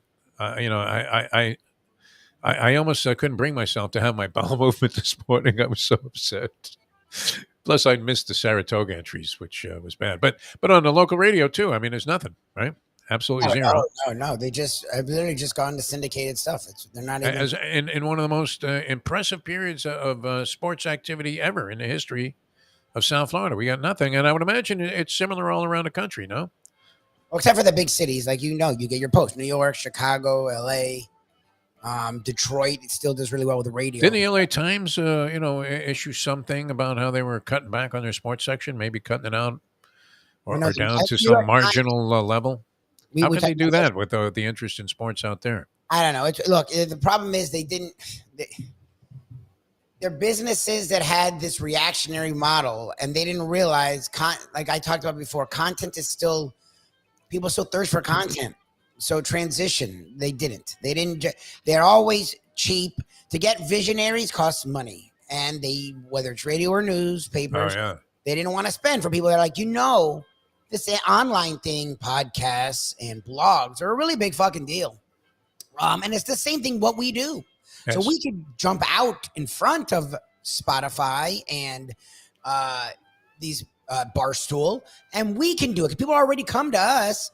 Why don't we do it? Yeah, but it takes younger or middle or creative people to do that thinking, and it costs money to have those people on sale. Oh, no. I mean, the radio business, you could see the direction it was going in because, if anything, it's probably, I would say, of all the different things I've done in the media, it's obviously the one that lends itself, I don't know about obviously, but it lends itself to being the most creative, I believe. Yes, and people, you're not illustrating things with pictures. You're only using words. You're kind of using tone and sound to make something happen. And it was the old concept, right? If you went to like Journalism 101, they would say, "Hey, radio is essentially theater of the mind," which is what it was meant to be. Yep, and that's what podcasts are. It's a great medium to entertain in, but instead of embracing creativity, I mean. It was Ron DeSantis' city. I think DeSantis might have trained all of the management people that are in that industry. What do you mean? They literally did the opposite. They actually got so generic and bad that they pushed people toward podcasts. Like, people probably wouldn't have gone to these random podcasts if you put your radio personality people online. Well, yeah, you had like a marvelous platform, though, for these people to perform, and they would discourage it. Like, if you were smart and were like, this online stuff, it's a cool way to give our listeners extra content. Let's go and grab it. No, they were like scared of it. They were weirded out by it. And they like let all these other people come into the space and be like, oh, all right, if you're not going to do it, if you're just going to be okay dying, we'll grab a hold of it. I know it's weird. It costs money to have people who look, you've Doc Reno, our good friend, was number one because for whatever, he's just really good at what he does. And they fired him at the time because he was making too much money. There's a reason he's making too much money, people. Like, people come to find him. Like, you should cherish those people, not punish them. Like, well, and then the implication was that they weren't making any money off of you, which obviously they were, or they wouldn't have been in business in the first place. No, I always felt that way that, any radio station, and it's a shame with these all news formats because we were looking at what was a sister station of 940 Wins, WIOD, where I kind of got my real launching, pad kind of start in terms of being a talk show host and being accepted here, among people that were at least of, some minor significance in the business. They were encouraging creativity and the news format they're doing now. I mean, what would be a better time, to have like a news show that had a lot of spark to it? Right now, I mean, you couldn't go wrong. I mean, whatever you're discussing, it's explosive stuff. And, and you would think people would want to have that kind of a treatment instead of some guy just boringly, is that a word? Just very pedantically going through a news read. Well, Donald Trump said today that the prosecutor, Jack Smith, is a complete asshole. Look, that's the thing is it's both Here's sides. More on that story from our Washington correspondent. And you're like, what? Both sides, including sports, are scared to piss people off. What do you mean? Like, that's literally the idea that you've always said, and it's the worst part of the worst thing in a marriage isn't love and hate. It's indifference. Yes. So you just spewing fucking traffic. My app does it. I don't need you to spew traffic. Like, exactly. Make me pissed. Make me happy. Push me. Like, entertain me at least, you know, like, something. I mean, the material's there. It's great, right? And you get a couple of people that are on the opposite side of things. And go at it. Yeah. Not have like some fun with it. Around the horn shows, but like fun. Have fun. It's kind of like our debate over the tuna sandwich with mayo, you know? You get two people on the absolute opposite sides of the spectrum there, right? Yeah. You can always tell when a guy crawls into the hole of, you know, making like DeSantis comparisons, though, that he's losing the argument. All right, we're coming back. Coming back with more. You guys are going to be on the road. I think I'm going to pass on that one because he's already got a cast of thousands, right? Yes, so it's kind of useless for me to be sitting out there in the corner. So, you know, even though the food's going to be great, Foxy Browns, right? That should be a good time. And then tomorrow I'll be at Seaside Subs. That is a great place. I had a great time out there. What was that thing? The pan alla vodka sub or something?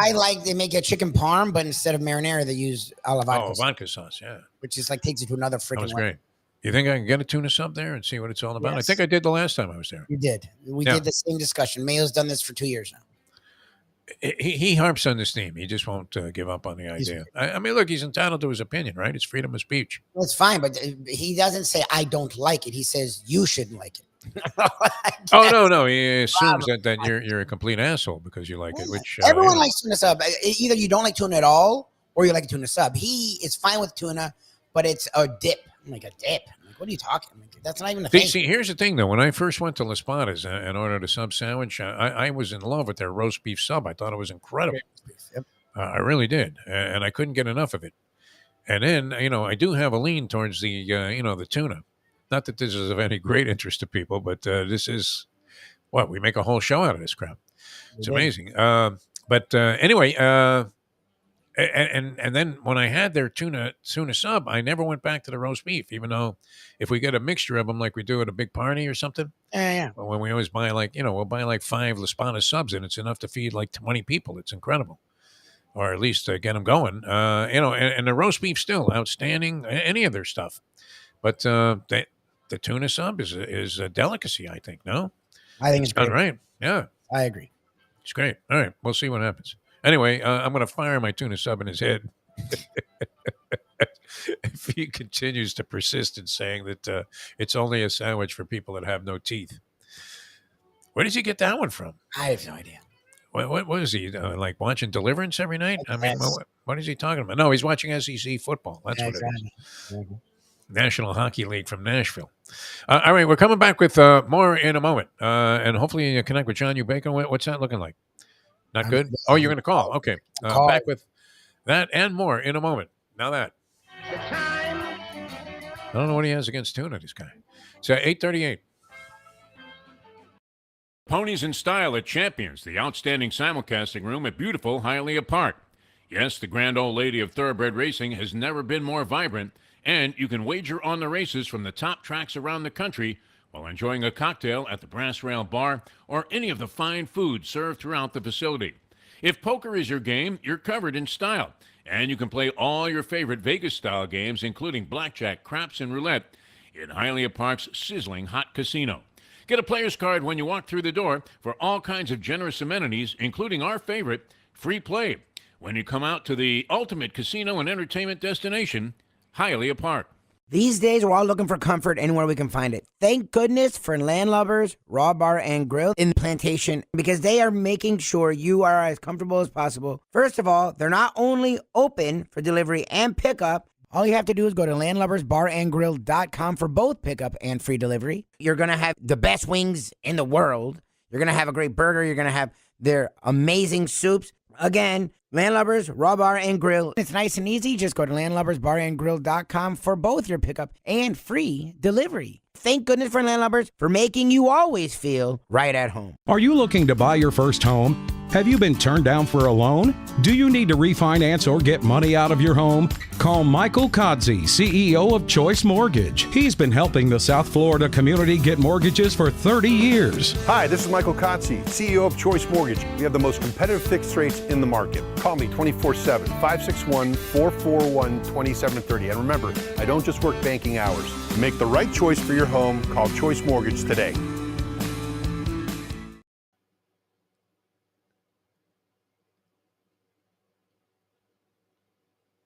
Hear me.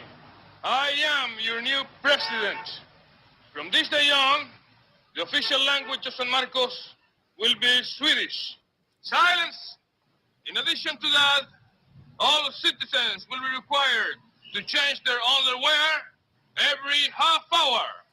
Underwear will be worn on the outside so we can check. Furthermore, all children under 16 years old are now 16 years old. What's the Spanish word for straitjacket?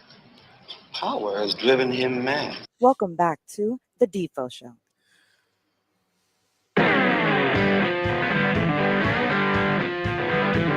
All right, no luck connecting right now with John U. Bacon. Welcome back to the show on this fine Wednesday. Tomorrow, no trivia challenge, so we'll be with you from 7 to 9 with the regular version of the program. Dave Gurgles Gurgley going to Toga. I don't know if he's going to be up early enough smoking a cigar. You know, he said he was going to be staying about an hour away from the track. So he's got that hour drive to navigate. Do you get there like super early, Lubie?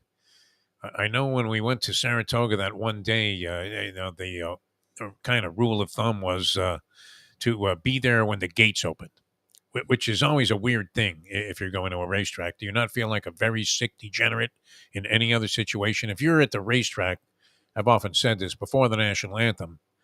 Now, we're working, right? When we're in there, I mean, maybe if you're having a cocktail in 10 Palms, you want to just get a little time to handicap. And I guess they crank it up at like 12:50 now at Gulfstream Park. But in general, I always felt a little dirty if I was at the racetrack before the national anthem, like I was betraying my family and any kind of discipline that I had when it came to being a degenerate gambler was going to be blown away as this was an indication that something was clearly wrong. Oh, okay, we can do that, right? 8:55. John U. Bacon, come on. Yeah, we can go over, a few minutes here on the program. No problem. Well, that still give you time to get to Foxy Brown's, Louis. Yep. Or the Mike Mayo Lunchbox show. That would be the big question. I don't leave till like 10:30, so we're good. No, I don't get HBO anymore, which I don't know how much I regret it. I wouldn't mind watching Hard Knocks. I kind of like that series. I think it kind of got tired, didn't it? Like a lot of reality shows do. Yep. Very quickly. I don't know that it wore out its welcome with me quickly because I like that sort of thing in general. I'm a big fan of the, so-called all-access shows. It got a little old, the same Mayweather hype when they were doing, the 24/7 with Money Mayweather before all of his fights. And, it was designed to make you essentially hate Mayweather enough to want to see Victor Ortiz beat the shit out of him. Correct, but they're selling something at that point. I mean, it's a bit of an infomercial. It's got a little Joel Osteen attached to it, right? Mm-hmm. Where, well, if you really want to support the congregation, send your money to me.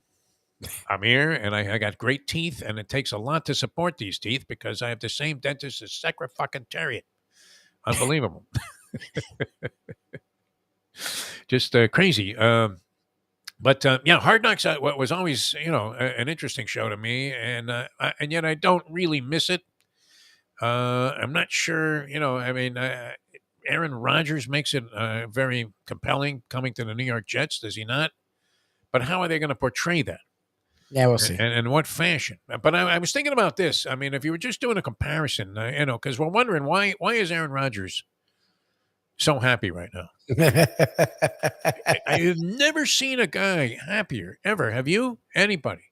You could factor in Osteen, right? When he's there with the little Barbie doll wife and he's saying that, well, it was a pleasure bringing you closer to God today. Don't forget about that post office box at the bottom of your screen, though, you assholes. Exactly. That's what he's thinking. Send me anything.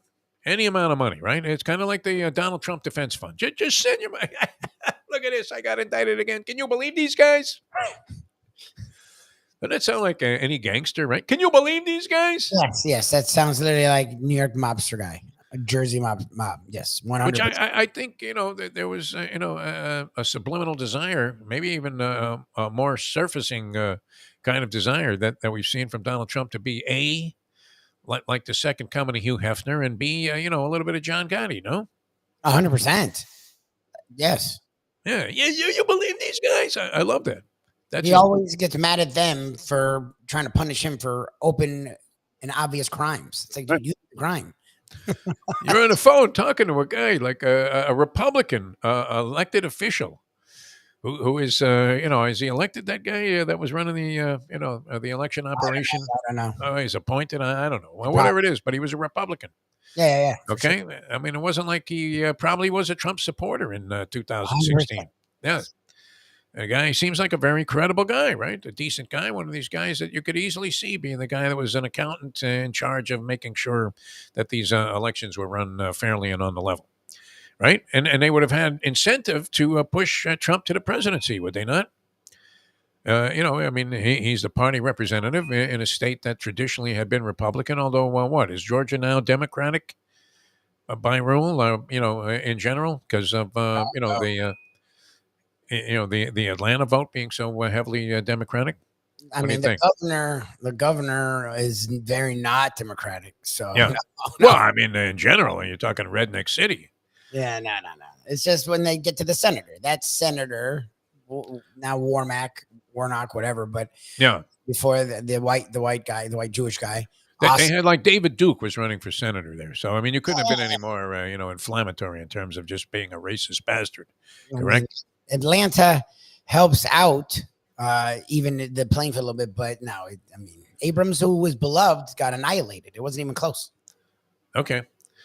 All right. And it's incredible, right? The guy is just, he's already taken shots at this Atlanta district attorney who he's on the phone saying, hey, listen, Johnny, it ain't going to be so good for you. This is a criminal act you're committing here by not, honoring my request to go ahead and change the number of votes that I got. Thank you, Donald. It's just like a move. It's like such a. This is within there with a shot to become the president of the United States again. Yeah. But why not? Could you have left the country in more of a shambles than Donald Trump did? Well, no, and looked like a clown the whole time doing it. Well, that's the thing. The country at the time was doing okay, so people give him credit, and then the country became a mess after, so they blame Biden. But no, like it doesn't work that way. Like he didn't try to be a president. He didn't do any he didn't do anything with any foresight. He was just trying to keep his people happy so he could keep using the office to make money. I mean, he didn't even hide it. It's insane, man. Wow. Well, what a license to steal that turned out to be, huh? Incredible. All right. But we were talking about Rodgers on the Hard Knocks thing and being like the happiest man on the planet. I was doing a little comparison here, a little tale of the tape: Green Bay versus New York City. Oh God, Green Bay versus New York City. One of the main attractions in Green Bay. This was listed at the very top. Is the National Railroad Museum? Oh, the National Railroad Museum. Now, how many times can you go through that? And you're saying, hey, look at that, Mr. Choo-Choo over there. And they put a little engineer's cap on your head as you go through. Maybe you could buy one at the souvenir shop. Not sure. And that, would be comparable, I guess, to what? What museum do you want to name out of New York City? You could pretty much pick from a number of a dozen. Right? Are you kidding me? All right, so we'll go Metropolitan Museum of Art. How about that? Yeah, the Met. It's not even close. Okay. For parks, state parks, you have the Heritage Hill State Park is the highlight of Green Bay. And naturally, you're going to oppose that with Central Park. That's got to have a big edge. Now, unless you get, unfortunately run into some kind of criminal activity there, which, it's not that uncommon. Seems like, during the day, can you walk through there? I don't know. What we're not worrying about, are you watching your back? Oh, Central Park? No. Central Park in the day is beautiful. That's the thing. That's what's funny about it is in the day, people are walking. It's busy. It's bustling. Going frisbees. At night, it's You're going down a back alleyway. Yeah. You're in a scene out of Jack the Ripper, like every It's night. like weird. How does the Green Bay Botanical Garden compare, you think, with the New York Botanical Gardens? I would imagine pretty much small time, right? Kind of like some roller coaster in Kissimmee where some kid fell off the other day versus, the Cyclone or whatever that is that they have. No, that Cyclone's in New York. Well, and that would be another one in terms of amusement parks. The Bay Beach Amusement Park versus like Coney Island. Oh, good. Negative, huh? I was looking up restaurants. The Pancake Place is one of the top 10 restaurants in Green Bay. The Pancake Place, not the Pancake House or the International House of Pancakes or the Waffle House, but darn close. Do we need to go any further with that? No. So from that standpoint alone, you would have to think that Rodgers has probably found some things that would be far more entertaining than he was exposed to in Green Bay or had at his 100%. availability in Green Bay. Yes. Pretty incredible. All right, we're going to take a brief time out, but we're going to extend the show a little bit, maybe 10 minutes or so, as we're going to have John U. Bacon, a distinguished author, joining us here on the program, and he's a giant college football guy, and we'll have some more. This was really your College Football Central show, Lubie. Yes. Between Charlie and Tony Segreto, Ed Garcia, and now John U. Bacon going to join us here on the program in just a few minutes, and we'll be back with that on an extended version of the Defo show. Now that. The time. It's 8:51. Folks, Tony Segreto here. Let me ask you a question. What do you look for when you go out to eat? Good food, obviously, friendly atmosphere, not too loud, but good energy, reasonable prices, and a place where you feel comfortable. All those ingredients, no pun meant there, are hard to find unless you're talking about the Texas Roadhouse. You see, they encompass all of those attributes. Really, really good food, amazing atmosphere, good for a family, good for a date, or just a night out for yourself, and prices that will make you extremely happy. Their ribs, unmatched. Steaks, hand-cut every day. Everything, and I mean everything, is made on site, including their incredible bread.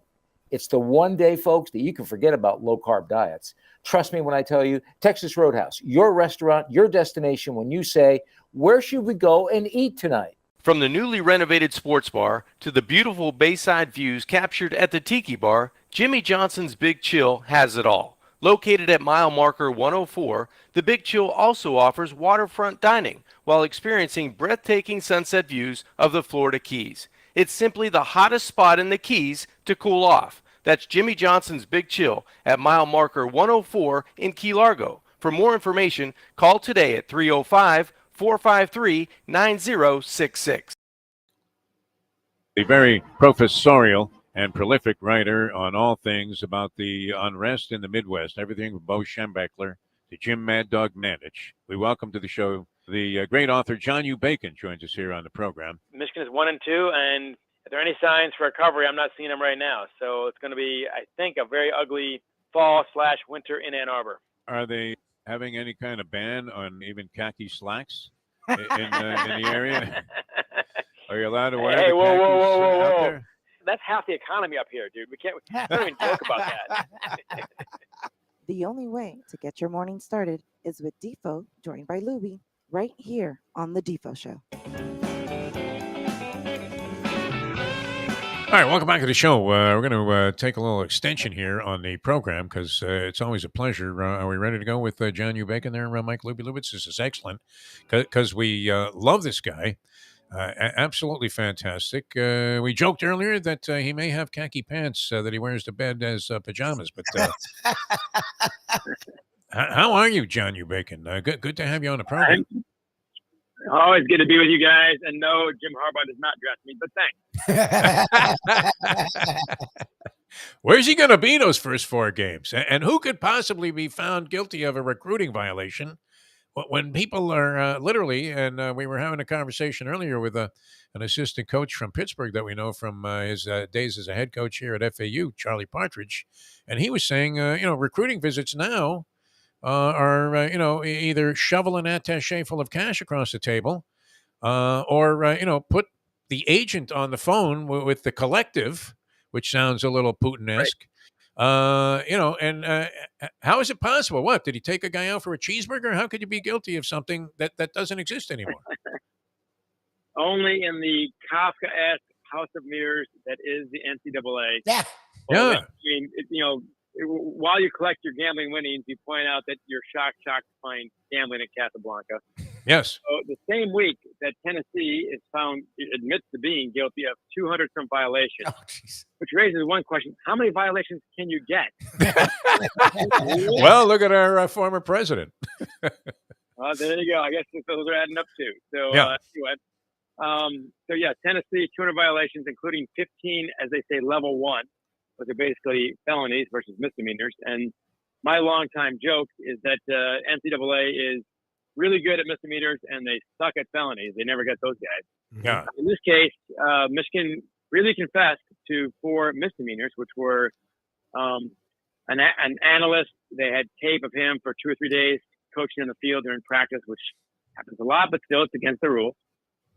They recruited during a blackout period during COVID when they were shifting around, but still that's the rule and you broke it. Right. Fair enough. And then bought a cheeseburger for 2 recruits who had already signed with Michigan. Cheeseburgers now down at the Brown Jug. And there you go. But the felony might be they're trying to accuse Jim Harbaugh of lying about this. He's denied that. But if it comes down to it, okay, they finally got him on a felony, and the felony is lying about a misdemeanor. So, okay. Well, you were innocent until you ran away. Yeah. Right, Exactly. exactly right.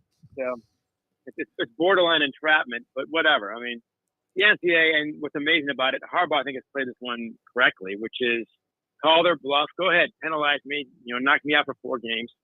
And he correctly surmised that the backlash against the NCAA would be great enough to make him look a lot better than the NCAA is. And I was on Paul Feinbaum's show not too long ago. I've always enjoyed Paul a great deal. I'm sure you guys know him. And even he, who's no great fan of Jim Harbaugh, even he was saying this is ridiculous and Harbaugh's right. So I can't. That's how it's played out for what it's worth. Well, it's just the inconsistency is funny. Like we see the things that's going on in the SEC, but Harbaugh gets suspended for like trying to coach. I mean, come on, like it's the inconsistency is a freaking joke. But look, you're a guy we love to go to with the Big Ten. Not only know Michigan, but you know the Big Ten really well. You're right there in Ann Arbor. You've written books about Michigan. You go on Feinbaum, I think, regularly to talk about the Big Ten overall. Adding USC, adding UCLA, set to add Oregon and Washington. And as we've talked about, my favorite program, Florida State and Clemson, are sitting there in the news. What are you hearing with even more realignment when it comes to the Big Ten? Well, the musical chairs has only restarted, basically. And I got to say, so I love the Big Ten.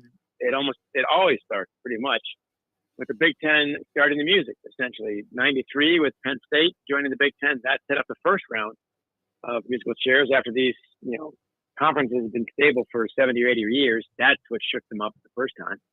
Then, of course, about 10 years ago, when the Big Ten adds Nebraska and then Maryland and Rutgers, that sets up another round. And now this is going to set off a whole another round on top of that. So the Big Ten's argument, by the way, on this one, they've been very careful to not be seen as breaking up Pac-12, and yet you did. Yes. Because, I mean, pull out USC, to the 4 biggest programs, arguably the 4 best schools outside of certainly Stanford and Berkeley. And the Big Ten's argument is, hey man, your girl came on to me. We weren't looking, man. There we were, minding our own business. Yeah. And USC and UCLA saunter up, and they want to hook up. And then of course Washington and Oregon. So the Pac-12 is dead, and it's not dead because of student athletes. It's not dead because of the fans asking for it. It's dead because of greed, plain and simple. And it's TV greed only. So there's that one. So I admire the Big Ten, but not for this. I mean, I was mentioning earlier when I was covering sports in Los Angeles for a while, the Pac-8 was such a great league, and it was fantastic, and you could get into the rivalries, and they were well established over time, and they had expansion to adding a few more teams, but to see them just evaporate like that overnight I mean, Dick Enberg's got to be rolling over in his grave after calling all of those UCLA, Oregon State games over the years. Is the ACC in a similar position though, where they're now the next most vulnerable conference, or the Big 12, or either of those conferences? Do you see them evaporating like the Pac-12 apparently has?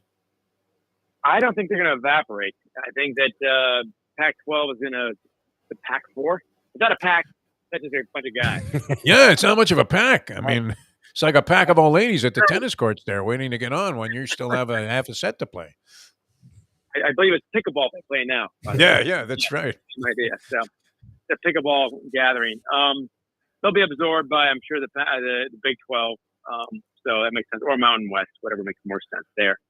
But the ACC, I mean, you recall when Maryland joined Big 10, quite shockingly, to me and everyone else, back in 2012 was the announcement. The ACC panicked. Schools said, we want security. We want to make sure that no one else leaves. I mean, Maryland is the blue blood ACC charter member team, going back to the 50s. They want to make sure that no one else could leave. Well, they did it. And be careful what you wish for, because the contract they all signed basically locks them in, as you guys know, till 2035, I think it is. Now they want out of that. Florida State, as you pointed out, Lubie, Florida State and Clemson are the gems that people want athletically, certainly, football-wise. And they're dying to leave, and the SEC would take them, I think, readily, and perhaps the Big Ten, too. I'm not sure. I was about to say, it doesn't make a lot of sense geographically, but then I had to bite my tongue because nothing does. Yeah. So, geography and math are not subjects that apparently Big Ten schools are very good at. But yeah, those guys are dying to get out, but I don't think they can based on the contract. And Jim Phillips, of course, the commissioner there, used to be the AD at Northwestern, and I got to know him there, and I really have a ton of respect for Jim personally and professionally. But he's got his work cut out for him, trying to keep everybody happy and seated during this time, because there's an imbalance there. So, and by the way, the ACC goes all the way to Stanford and Berkeley, and they're talking about that because why not? Atlantic Coast. Please find me on a map the Atlantic Coast. I think they're incorporating Germany into the conference also while they're at it as an East Coast conference team. All right, I just an aside here. I mean, I thought it was going to be prop bet gambling that ultimately led to the demise and eventual extinction of humanity. But do you believe, John U. Bacon, that it might be pickleball that is at the forefront there? It's the old debate, isn't it? Gambling or pickleball. Yeah. And I'm actually with you. You bring up a point that very few do bring up. And I mean, now gambling is everywhere. It's on, they're advertising these things, at college stadiums now, DraftKings and so on. Yes. And everything else. Okay, fine. It's legal. But how is that not going to get it to a student athlete sooner or later, or a referee? Those guys aren't paid very much. So with all the money sloshing around, that's gonna be a factor sooner or later. Don Canham, the old AD at Michigan, the legend who basically created modern athletic marketing, according to Sports Illustrated, big feature by Frank DeFord back in '75, the T-shirts and the hats and all that. That was new. That was Canham.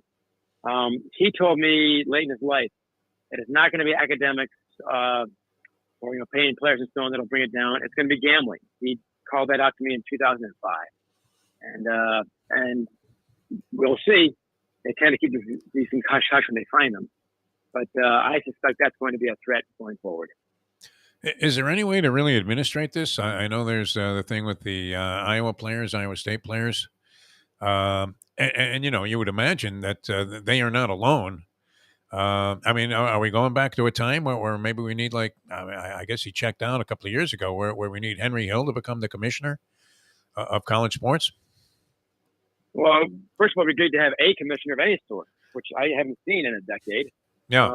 So Mark Emmert, can be seen on milk carton. Where the hell is that guy? Yeah, exactly. If you want to track him down, ask his hairstylist if they're apparently in touch. He actually paid, by the way, for this guy to travel with him. You know that story? Oh, Jesus. It's hilarious to me. So, oh, my God. There are certain things that, when I was in high school, here's some old school for you, right? Grandpa will tell you a story. Certain things that men of my age did not do, and getting the hairstylist was like 5 of them. You don't yes. Yeah, exactly. So anyway, so Emmert was a big fat zero when they needed somebody good for NIL, for COVID, for realignment, all this stuff. And he just ran and disappeared. And now Charlie Baker, I thought was going to be a lot stronger and better. The Massachusetts politician, they say it's quite good. But I've not seen him anywhere. He's utterly invisible. Even his hairstylist does not know where he is. So the NCAA has basically just castrated itself. And when Greg Sankey of the SEC tells him to go climb a tree, they go. So it's the SEC and the Big Ten that run college sports now. So you would tend to agree that Sankey was more of a sanctimonious prick yesterday when he was maintaining his position about how concerned he was about all this so-called pandemonium that's broken out in college football. Well, I'll say he's sincere as far as this goes. He's concerned insofar as it might impact the SEC a little bit. Yeah, exactly. So, yeah, that's part sincere. The rest of it, he doesn't give a damn about. More, unscrupulous, I guess, and ineffective in terms of being in a position. Jay Monahan of the PGA Tour, or Mark Emmert, NCAA. Oh my God! I guess we could throw in Jose Suleiman when he was alive with the World Boxing Council, another very reputable organization. Nice job of Suleiman, a name I've not heard in some time. Yes, he did a podium of, I always got to throw in Suleiman, John, if you listen to the show for a while. that was nice. That was a nice. Yeah. I think all those guys make the podium, although any FIFA director and in any given year has got to be a medalist. And maybe Sepp Blatter, I guess we have to throw in also, and any Olympic, executive, Samaranch, the whole crew. But Juan Antonio Samaranch. Oh, that's funny. The whole thing is just laughable. And at some point, if you don't, as they say, if you don't stand for anything, you'll fall for anything. And right now, what do they stand for? I mean, all I can tell you is greed is undefeated. There's no other principle involved. I will give the Big Ten this much credit that when they added USC and UCLA a year ago, and then obviously Oregon and Washington this year, they made none of those sanctimonious, as you would say, Sankey-style claims of we're doing this for the student athletes or, for great academic institutions and blah, blah, blah. No. They didn't even try to fool us that it's just a TV money grab, no more, no less. And that's what we're down to. The whole thing now, it's nothing more than TV money grab. And also, here's what's going to happen next that I can't wait for. Once you add these West Coast teams to Big Ten, people in my part of the country, in Michigan and so on, are going to start whining and complaining about, Fox or CBS or whoever's going to be, with all these late games out in the West Coast and so on. It's like, man, don't get mad at the TV networks. Don't get mad at those guys. Right? They can't make you take the money. Right? Take the money. And once you take the money, guess what? They get a say. That's what the money's for. So don't get mad at the TV stations. Get mad at the president. They fold like a house of cards every time. 100%. I mean, and that's the thing is the SEC does this high mighty bull crap when they still haven't even added Texas and Oklahoma officially yet, which I think is funny. The Big Ten is looking for TV markets. Look, they went to LA. Oregon actually has a really big following locally and nationally. Same thing with Washington. Yeah, Nike. But okay, so that's my thing is the Cal-Stanford thing is sort of hanging in the balance. ACC, Big Ten may go after them. To me, doesn't it behoove the Big Ten? Look, you're not wrong. The geographic thing is a load of garbage now. Like Rutgers in the Big Ten and Maryland in the Big Ten and both LA schools, come on, both LA schools are as far from the Big Ten as the South is. So doesn't it behoove them to try and get Southern schools into the Big Ten? Like, are you hearing anything of that nature? Like, I know it feels like FSU, Clemson are a natural SEC because they pretty much SEC programs, but the Big Ten their focus is on TV markets. They've made that clear. Wouldn't you want to branch out across the whole United States? Well, I mean, if you're going to do this kind of thing, if you're going to call California, Oregon, and Washington Big Ten states, then why not call Florida and South Carolina? So the argument, as you say, that the barriers logically and philosophically, ethically to this are gone. So who are the last big boys left? And it's Florida State and Clemson in football. And maybe that's it. Maybe Miami. Maybe Miami would take sleeping giant theory as well as often good at basketball. But yeah, I mean, right now, look, I can dismiss nothing as far as what's possible next because I've been truly surprised more than once. And of course, the joke on the internet these days is why doesn't the Big Ten pick up Stanford and Berkeley? Make sure you have enough competition out west to minimize travel for those teams, and call it the West Division, maybe even the Pacific Division, and then you could have the title game and the Rose Bowl. And 100 years. We did that for 70 years. Crazy stuff. All right, you've written about the corner drugstore, Bo Schembechler, winless high school hockey teams. What are you working on, John Bacon? Where can people find your new stuff? Well, I appreciate that. The latest book, Let Them Lead: Unexpected Lessons in Leadership from America's Worst High School Hockey Team. We're finishing a screenplay with the man who did Mighty Ducks 3, Jim Bernstein. So, very nice. Cool. And the book is in its second printing, so get that one out there. And the next book is something completely different, and that is The Wreck of the Edmund Fitzgerald, the ship that Gordon Lightfoot sung about, of course. Wow. And that's a very Great Lakes story, so I'm on that one, and I'm up here doing research right now. So that one, and what's good about that for me, it's obviously a tragedy. I don't take that lightly, and I know the family. But this no longer depends on a football team winning or losing for me to sell books. That's good. Outstanding. Always a pleasure, John. We hope to talk to you many times throughout the football season. It's always great getting your insights, and thank you so much for sharing them with us and appearing on the program today. Hey, always a pleasure, guys. Always a good time. Anytime, give me a shout. Thanks, guys. All right, thanks a lot. John Bacon, ladies and gentlemen. Very distinguished author, man. Very diverse, huh? Versatile.